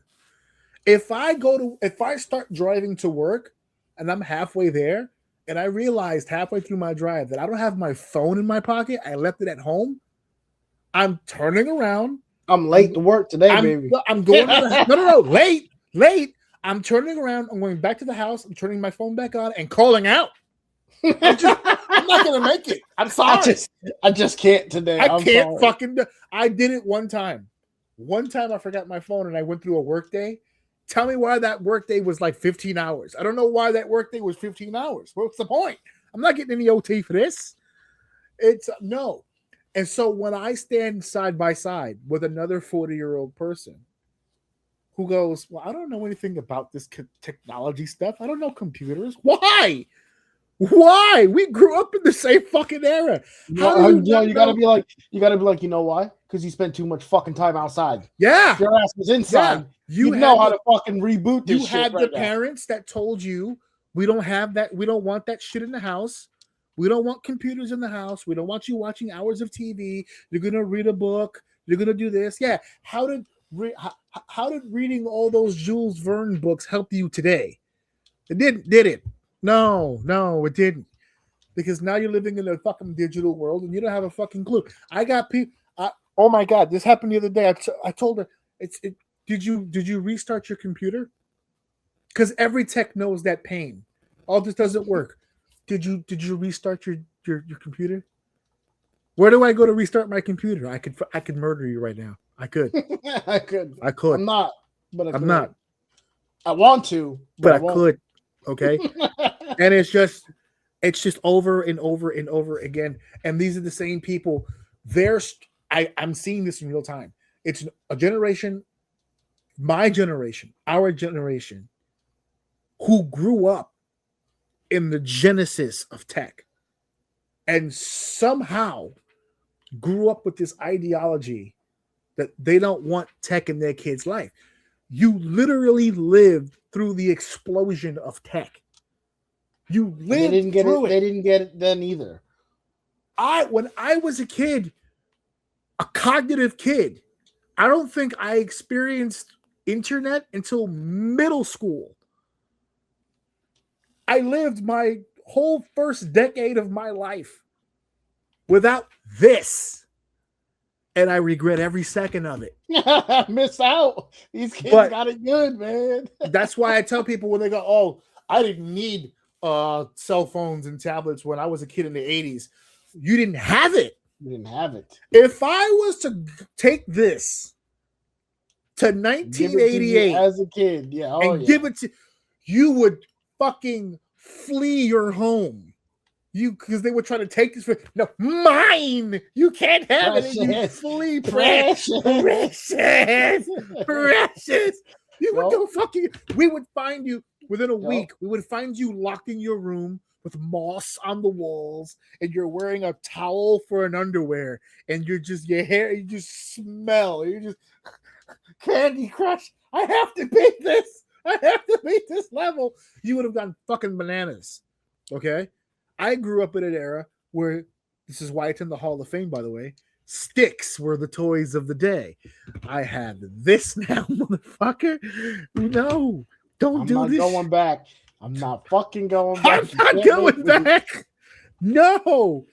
Oh, that's why when everyone goes, oh, I missed it. I missed the 80s and the 90s. You had a nice childhood, buddy. Mm-hmm. We didn't all have that childhood, buddy. By the way, another conversation we had, nostalgia. Go look it up on the YouTube channel. They say you had a nice one. All right. Jesus Christ. But yeah, listen, we're all on the same page to some degree. Where there is such a thing as too much, there is such a thing as not, but there also is a thing of too little.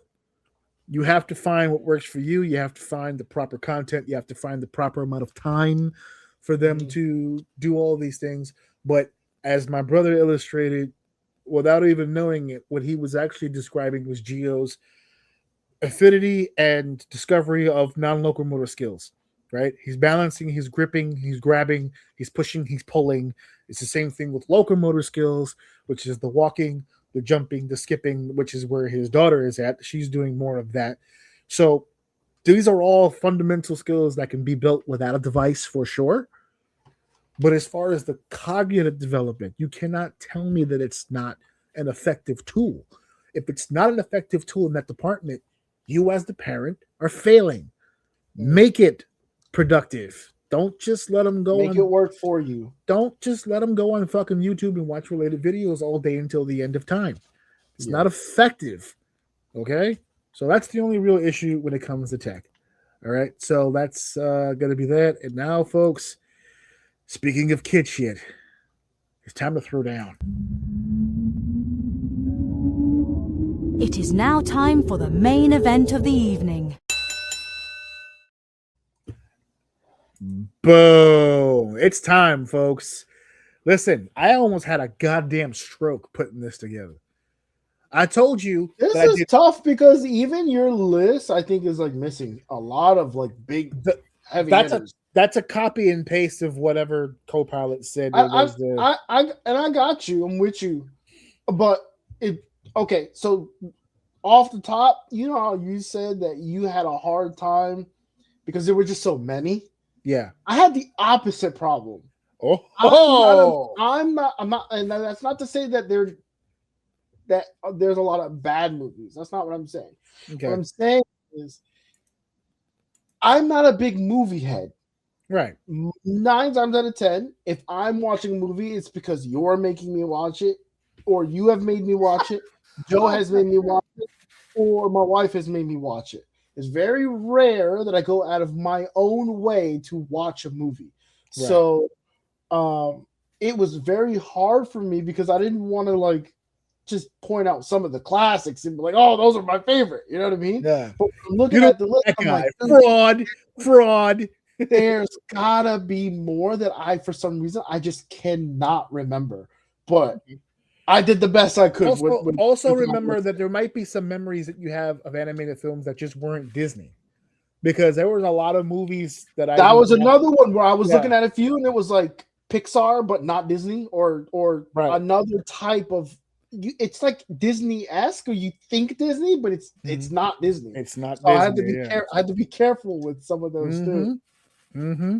So I had decided that we were going to do this, and for the most part, the biggest reason why is because I now have 2 different generations of thought in my head.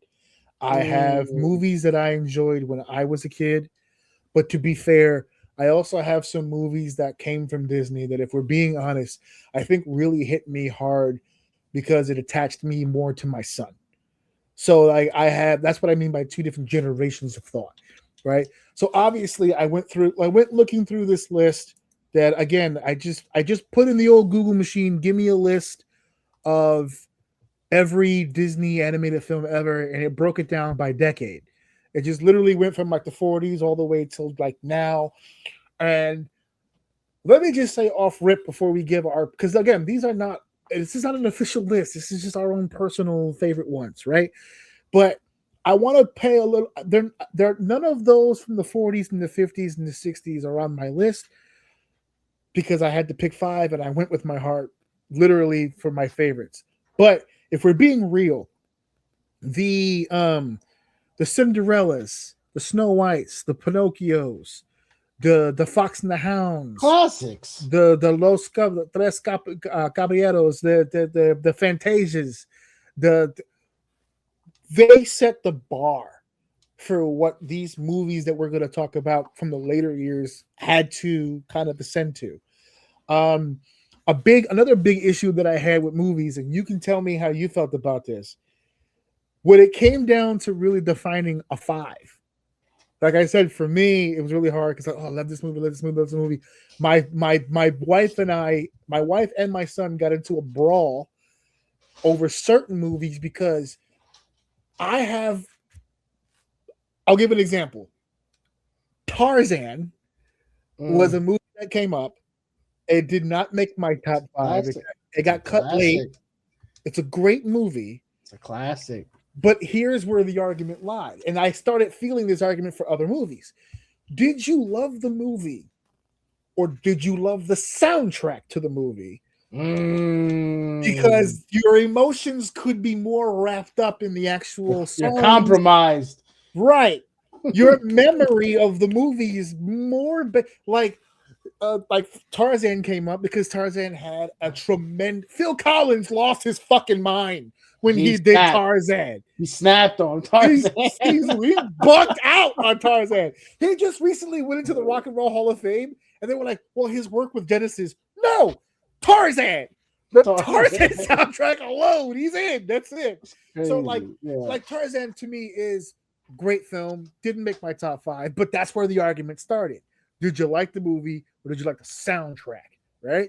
So there were these different factors that I had to kind of get into.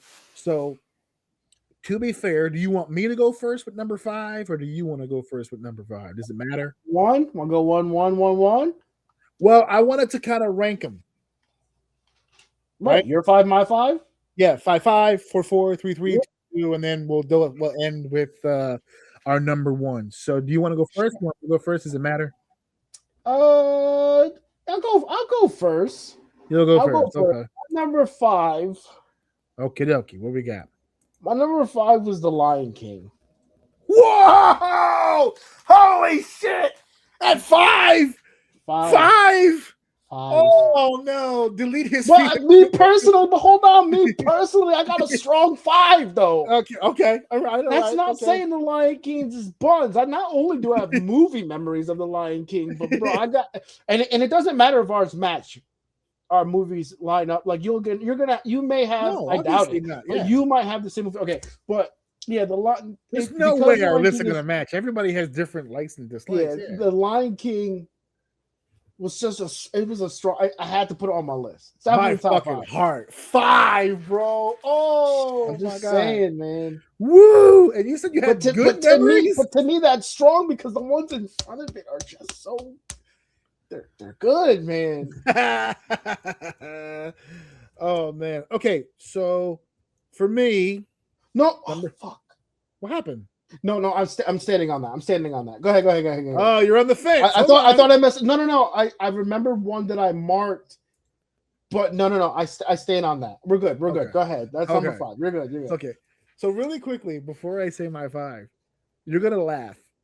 I don't know how many memories you have of this, but we almost literally in this house got into a fucking fist fight because just outside of my 5, I'll even claim that it's like number 6. Was like Goofy movie. Was like right there. It was like right at the fucking cusp. Oh, see, that's what I'm talking about. That's movies that were on this list that were bangers. I still don't think that would have cracked my top 5. But that's a classic. Yeah, that's what I'm saying. That song to this day hits. You know how many times I see that song pop up on my fucking reels of younger kids like popping for that shit? So my number 5 movie though, and again, I'm gonna tie this to the memories of today. Big Hero 6 for me is number 5 on the list. I've got Big Hero 6 on here, and that's like a more recent one, like 2014, and that's kind of one of the reasons why it's on there is because this is one of the first movies that. Because let me explain. But go ahead. One of the biggest reasons that movie means so much to me. Not only did I enjoy the film, it was a really good movie. It's one of the first times I actually got a chance at my son's younger age to connect to a movie, because my son is a lot like you in the sense of you have to pull teeth to get him to watch movies. He doesn't sit there and watch fucking movies. He just doesn't. I relate to that kid so much, dude. So there's a lot. I'll be on his ass when he's at my house. But with your nephews, I'll be looking at him like, bro, I get it. Like Fuck these kids. You don't have to play with them, bro. But I he's get a it. lot like you in the sense that like it's pulling teeth. He doesn't have the willpower to just sit there and just go, okay, I'm committing for 2 hours. I can't, dude. I can't. See, I he try. very few films connect with him to the point where he may not even ever watch it again. But Big Hero 6 was a big movie for him, and it connected. We were able to bond over that movie for a while. Because, and still to this day, when we were talking about putting a top 5 together, right at the gun, he was like, "You're doing Big Hero 6." I'm like, I mean, it's up there. He's like, "No, it's not up there. It's like, hold on. You didn't hear what the fuck I just said. yeah. I said, you're doing Big Hero 6. Yeah, it's almost like if it wasn't number 1, I'm packing my shit right now. There's no need for me to be here any longer. I will disown you. Yeah, it will disown me. Yeah, exactly. So there's a lot of emotions, a lot of like I could watch that movie back today. It's a good movie on its own, but the fact that that's one of the very few times where like as a family we've been able to sit down and like enjoy like a feature film, I put it on my top 5 for sure. Which means now we go to you for number 6. 6. Oh, I'm sorry. Yeah, I'm bugging. 4? Number 4. Yes, number 4. All right, this one's tough, but I'm Okay. gonna go with yeah, I'm gonna go with Aladdin. I'm gonna put Okay. Aladdin at 4 for me. Aladdin is 4 for me. Yeah, that was a big one. That was it. And even so far, 2 for 2 with not only loving the movie but having great video game memories. Oh yeah, 2 for 2. The video 2 for 2. The Right, game yeah, Aladdin good and video Lion game King. memories from Lion King. Oh yeah, That was one of the most frustrating games of all time. One of the greatest moments of my entire life is finding out that giraffe. I don't even think I ever beat the game, to be honest with you. No one beats But that game. finding out the pattern to the giraffe stage and beating it, I could have died that day. I would have been fine. I've been fine. I've lived all the life that I was meant to live. It's over. So yeah, So strong. That's my number 4 for sure. Strong. Number 4. My number 4. We're going Mulan. Now here's the deal. Okay. As I said earlier, we got into a knockdown drag out because of the conversation of did you like the movie or did you like the soundtrack? Well, hold on before you go on, because you Okay. just reminded me of something. Because when you were talking about the last one, I wanted to ask: does emotional connection equate music? Because if the reason why you like Big Hero 6 so high is because you related to memories with your kid, does that make the movie top 5 or does that make you emotional? Because if emotional counts, I think music counts because that's also emotional. I think I think based on what you just said, because I've already said it when I spoke about Big Hero 6, the film itself as a standalone film, I feel is a great movie. But there's a lot of great Disney movies. So now that makes great movie. That makes it tier with this group. Okay, now we start adding in, where is there an emotional connection? Sure. Soundtrack, sure. So we start start tiering. Perfect. Okay, gotcha. Foundation, and then you can build on it. But because it can't just be this is top 5 just because Phil Collins snapped on the album.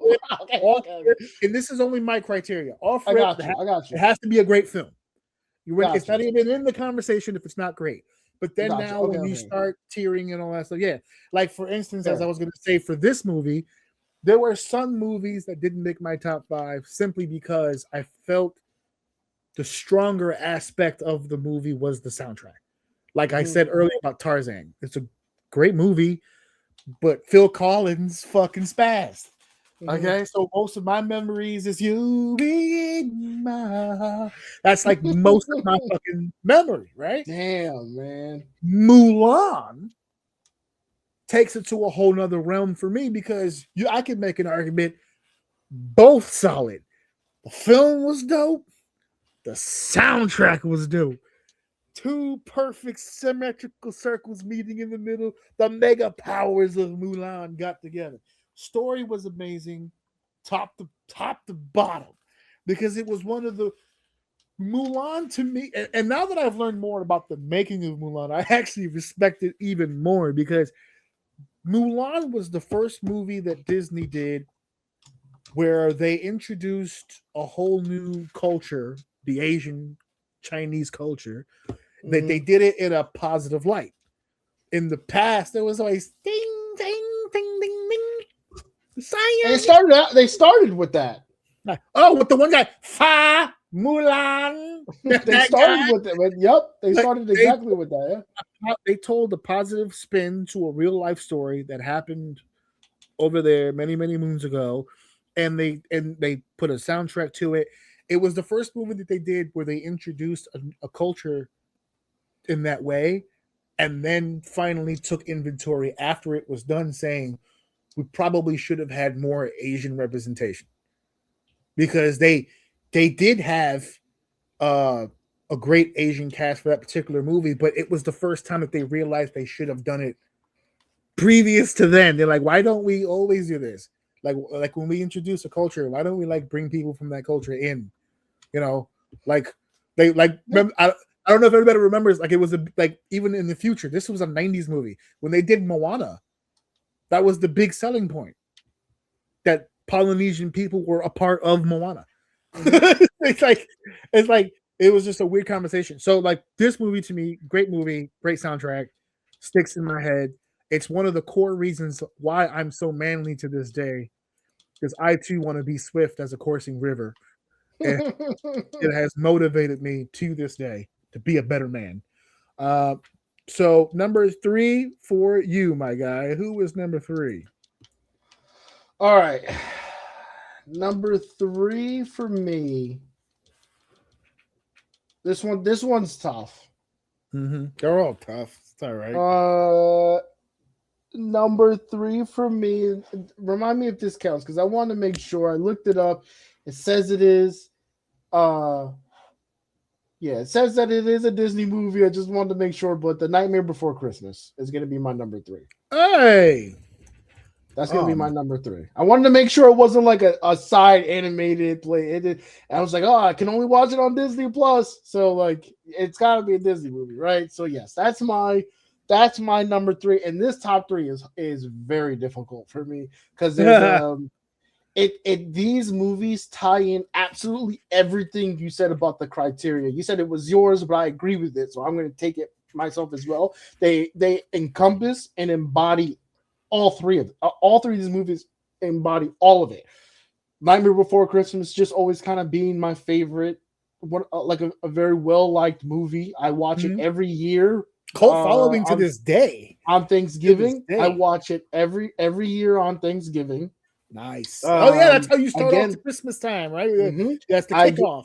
I again, another great video game moment. When I hear that song, I think of Kingdom Hearts and going to that world of the Nightmare Before Christmas realm. Okay, that makes sense. It's I love I'm not even a Halloween guy, but something about but I am a Christmas person. We've talked about this before. Go check it out on the channel if you want to hear about us talk about Christmas or me rant about Christmas.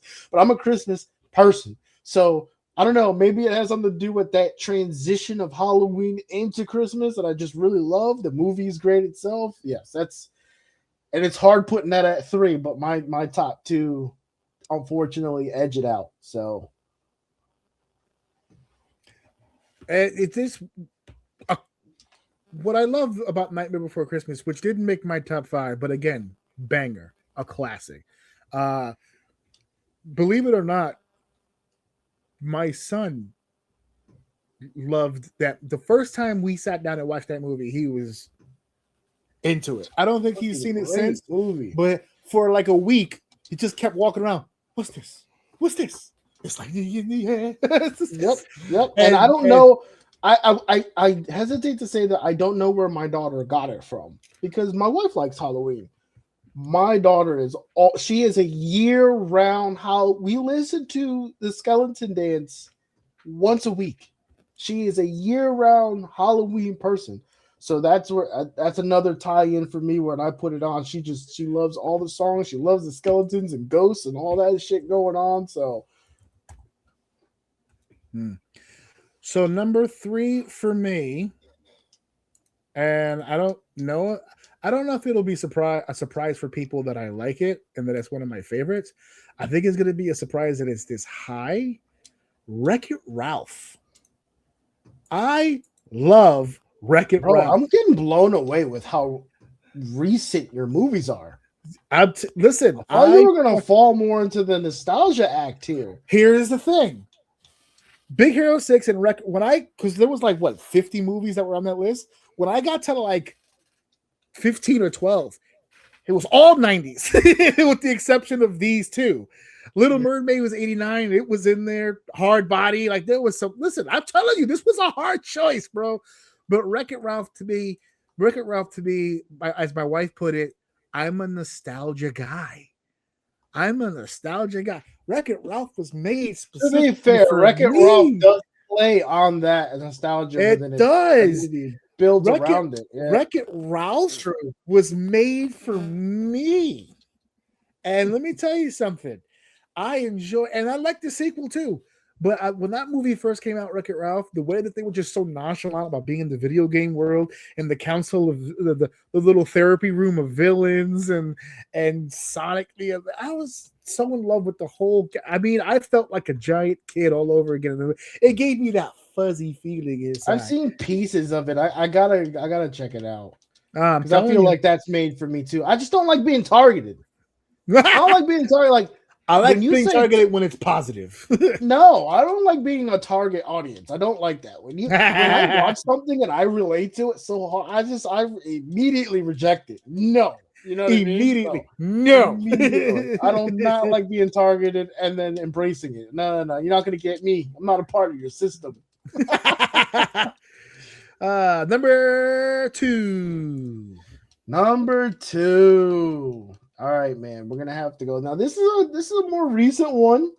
Okay, so I got a recent one on here too. Getting on me, and it's high. Number 2. Not only does it have all the link to my kid and all that stuff, I actually really fucking love this movie. I'm not gonna lie. But I think my daughter's entire 2-year-old range, I've seen this movie over and over and over and loved every fucking minute of it, dude. We're gonna have to go Encanto. Oh, Encanto was high up there for me too. That dude. Oh, Encanto was up there for me too. I'm not gonna lie. Listen, it sounds like you're naming like my 6 to 10 right now. It was like there, right at the cut. Listen, one man's trash is another man's treasure. Listen,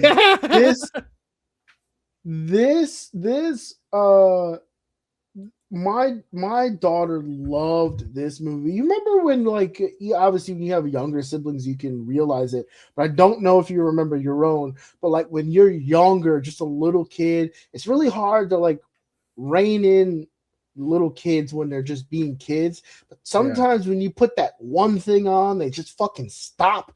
That was this for her. You put Encanto on, bro, she was locked in. And then she loved wanted all the toys, and she would try to sing all the songs. She was learning how to talk around that time. This is where she would hum. This is when she was real young, and she's humming the rhythms and stuff. And I remember she's gonna be she's gonna love music at minimum, because she is 2 years old and she's already got the afflictions going with the songs and stuff like that. So yeah, Encanto's up there. I saw take her out of it. This is a fucking awesome movie. Not only was the storytelling really good, but the singing across the board. I can't listen to 50% of these songs in this movie and not get chills. It's just too good, dude. It's too good. Okay, so my number 2 is your number 4. I went Aladdin for number 2. Okay. Little higher on the scale for me. But that movie, bro, in 1992, bro. By the way, I'm old enough to have favorite years now. 92's on the list for me. A lot of cool shit happened in 1992. But Aladdin, oh my god, bro. Prince Ali, Ali, Ali, boy. Yo, bro, it was so cool to watch a movie about a dude from the street trying to bag a princess, bruh, and then pulling it off. Now, they had 2 sequels after. We're not going to acknowledge those. But, god dang it, that first one was a damn banger. And plus, you couldn't go anywhere without radio, restaurants, the mall, everywhere. I hold you, everything, everywhere, all the goddamn time, baby. Banger. Oh, and Princess Jasmine. Hello. To this day, I'm still trying to get an outfit for Steph to figure that out. I'm trying to make that shit happen ASAP. She keeps telling me, I don't have the tummy for it. Whatever, dude. I don't need you to have the tummy. I need the enthusiasm. That's all I need commitment. I need your heart. I need your heart and body parts in the right place. That's what we need. That's it. So yeah, that's my number 2 right there. So that takes us to our number 1s. Dave, what is your number 1 Disney animated film? My number 1 Disney animated film. And even if I can remember all the movies that I do really like about Disney, it would be very hard to take this spot. And that's Mulan, dude. Mulan is my number 1 fucking. You just sat here and just let me just go off. Let you get your shit off. Hey, listen, to this day, one of my favorite Disney songs is Make a Man Out of You. Yeah, there you go. I can't. I joked earlier about the chills. Business. It's a banger, son. Single time, dude. Anytime there are 2 songs that always get played, sometimes 3. 2 songs that always get played is that and the Scar from The Lion King, where Scar's singing. Be prepared. Be prepared. There you go. Those 2 always get played in the car. So that's why Lion King has to be up there. But Mulan is definitely up there. One of the first songs that my daughter actually started to learn words was the one where at the very beginning where they were trying to prepare her to meet with the ladies. Yeah. I don't remember the name of the songs. So much for being my number 1, right? But the one where they were preparing her to get ready to go talk to that lady and make everyone proud and shit like that. My daughter knows the words and shit to the song, but when she was smaller, barely knowing words, she would get 1 or 2 of the words out. So that was cool to kind of see one of my favorite movies. Yeah, her kind of relate to it like that. So it was cool. You'll bring honor to a song. That one. That one. Yeah. Yeah. Oh, yeah. Man, Mulan. man, I just love the storytelling. I really do. Like, I think they did.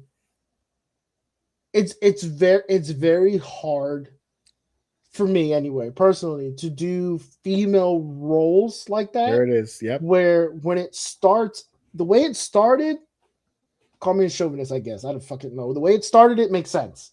The way it ended, they did well because they did make her a badass, but it wasn't like it seemed in place. Like goofy stuff was happening that kind of led to the position she ended up being in, but her training kind of paid off at the end. I don't know. The way they wrote it to me, it felt really believable, and the writing was just really good. I just like the way they did it. It's a great storytelling. The music is fire throughout the whole movie. Yeah, this is my favorite. It is my favorite Disney movie. And a nice little tie-in to our first segment. The voice of Mulan, the actress, was Chun-Li in the original Street Fighter movie. So it all works itself out, doesn't it? Wow. Where did you have that fucking fun fact? Because she's also Agent May from Agents of S.H.I.E.L.D. and she did the Star Wars character. I forgot the name, Fang or whatever her name is. And she did an interview and they were writing down her list of characters, and those were all the characters that she had played in her career. And I was like, damn, she's Chun-Li. She's extra Chinese, bro. She plays all the Chinese characters. And still to this, she's the mom in Karate Kid Legends. Let me tell you something. How old is this woman? Hold on a second. I gotta find out because she doesn't. She's 62 years old and she still looks 22. Impossible. I've never wanted to have sex with a 60-year-old woman in my life, but I would do it for Mulan. I would do it. I would bring honor to her vagina. You bring honor to us all. No, not just to her vagina. My number one film, which is why I filled with great disgust. It's very clearly my number one. Now, remember I said this list in the beginning. This is a favorites list, not an official list, except for this movie. This is the greatest Disney animated film of all time. I will not have debates. It's obviously the fucking Lion King. There's no other fucking choice to be made. Is that why you were snapping when I said Oh earlier? my God. When I saw this movie in theaters, remember I told you, look it up, just a real trick. Yeah, this was 94, right? You got to remember what a time it was to be. You were 6, right? But I was 11. What a time to be alive. The Rangers, my Rangers, just won a Stanley Cup. Haven't won one since, but that year they won a Stanley Cup. I was kicking ass in school. I had all these friends, and then I go to the Lion King. You were peaking, bro. You were peaking, man. Best years of my life. I leave the movie theater from the Lion King, and you know who took me to go see the Lion King? This is some family trivia. People at home are not going to get this. Grandma took me, Millie, and she took me like no grandpa, no mom. I'm not sure if you were there or not. I don't remember, but she took me. It was like a grandson day or whatever the fuck. Took me to go see Lion King. Grandma cried. That's how strong and powerful this movie is. Has all the elements. Great storytelling. And by storytelling, I mean there's murder, there's intrigue, there's class systems being exposed. I mean, they hit there's an oligarch, there's all kinds of political messaging in here. Okay, there's family agendas, there's all kinds of this was Disney's novella. It was perfect. It was betrayal. There was a triumph in the end. There was reuniting. There was love. 2 lions fucked in this film. How can you possibly not like this movie to be number one? I don't understand. I guess you're right. And for people who listen to this clip and go, they didn't fuck, look at Nala's eyes. It tells me she didn't want that dick. Right then, in that grove, with Timon and Pumbaa watching in the background, tell me. If you've ever gotten that look, you know that look. Oh, and you want to talk about... You want to talk about soundtracks? Show me a motherfucker in 2026 that does not know what Hakuna Matata means. It's impossible. It's impossible. You'd stone a person today for not knowing what the hell that is. And that's not even touching. I just want to be king. Be prepared. Oh, it just goes on and on and on. Legendary cast. A cast so legendary that Mufasa, and I forgot the wife's name, Simba's mom, were the exact same parents from Coming to America. They just continued the legacy. That's it. Matthew Broderick, Nathan Lane, Broadway legends. This was a masterpiece. If Disney would have filed for Chapter 11 the next year, they would have gone down as the greatest animation company of all time. Okay? No, yeah, definitely my number one. And what's so funny is that it's so blatantly my number one that when I did this list, or was putting this list together, my wife and son went, all right, well, we know you're putting Lion King in there. Of course. Because all of you would be... your whole family knows that. They better. They better. I know my son has heard it 1,000 times. I'm still on the fence. Did you ever watch it on Broadway? Here's the thing about that. No. And you know why? Because no. And you live in New York? Oh, you fake. Not fake. You know what it is? They change things on Broadway. It's not the same. It's not verbatim. Just like Aladdin was a huge successful Broadway play here in New York. And no, thank you. I go to Broadway plays. It's not a Broadway thing. I go to Broadway plays, but I have imagery in you know what you know what you just did right there? You just said, "Hey, I know that this guy just painted the Mona Lisa, but why don't you go see like the graffiti version on the side of the train somewhere Yeah. and see?" But no, I've had fine dining. I'm not going to Chick-fil-A after that. It's not Come on, happening. even you tune in to AEW every once in a while. Well, you know, I do like car crashes. That's true. That is a thing. So that's our top 5, everybody.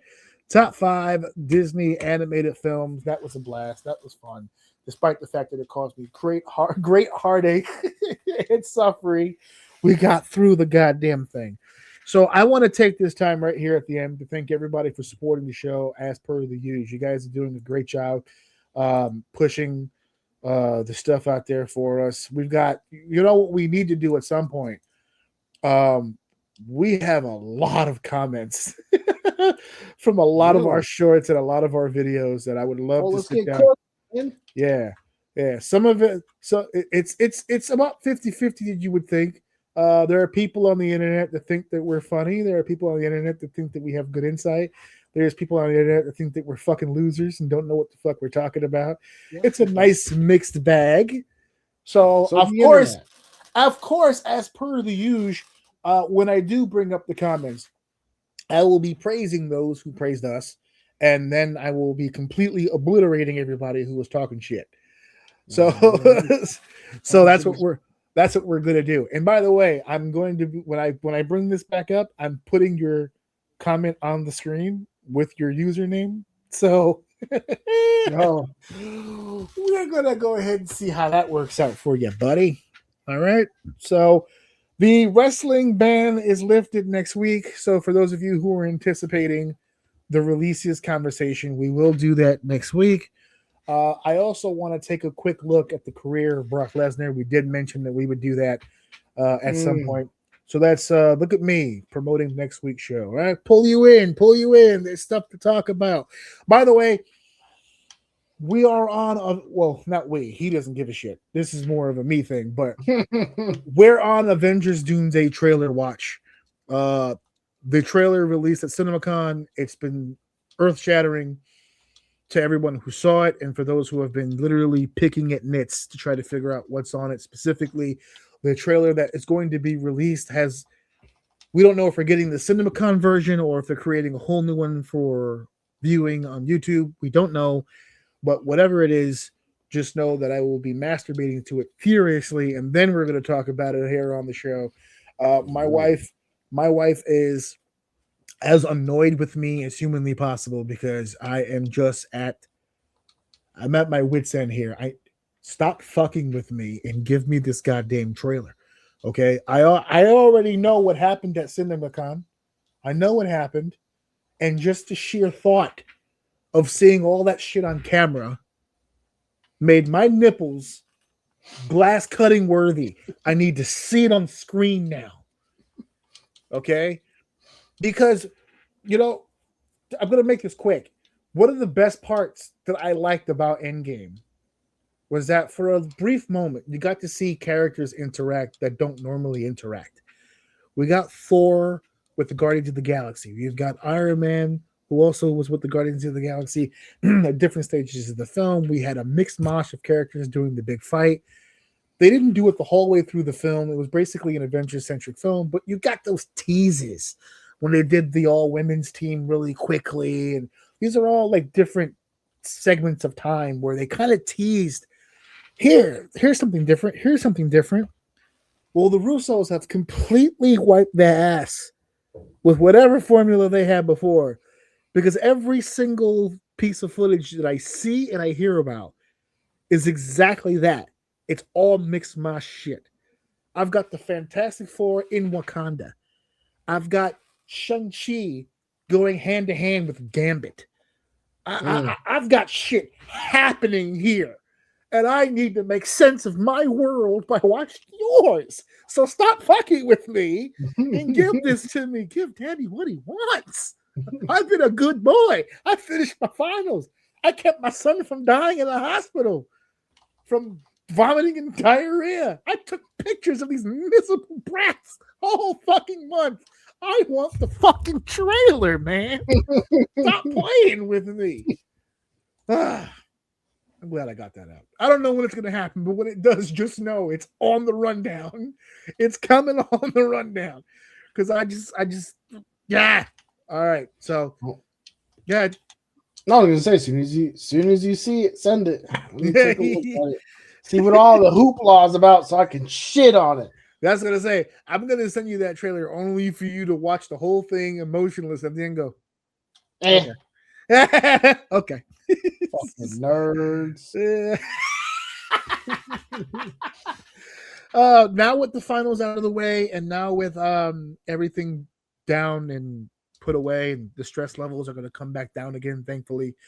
The focus will be back on the podcast. So the artwork got completed.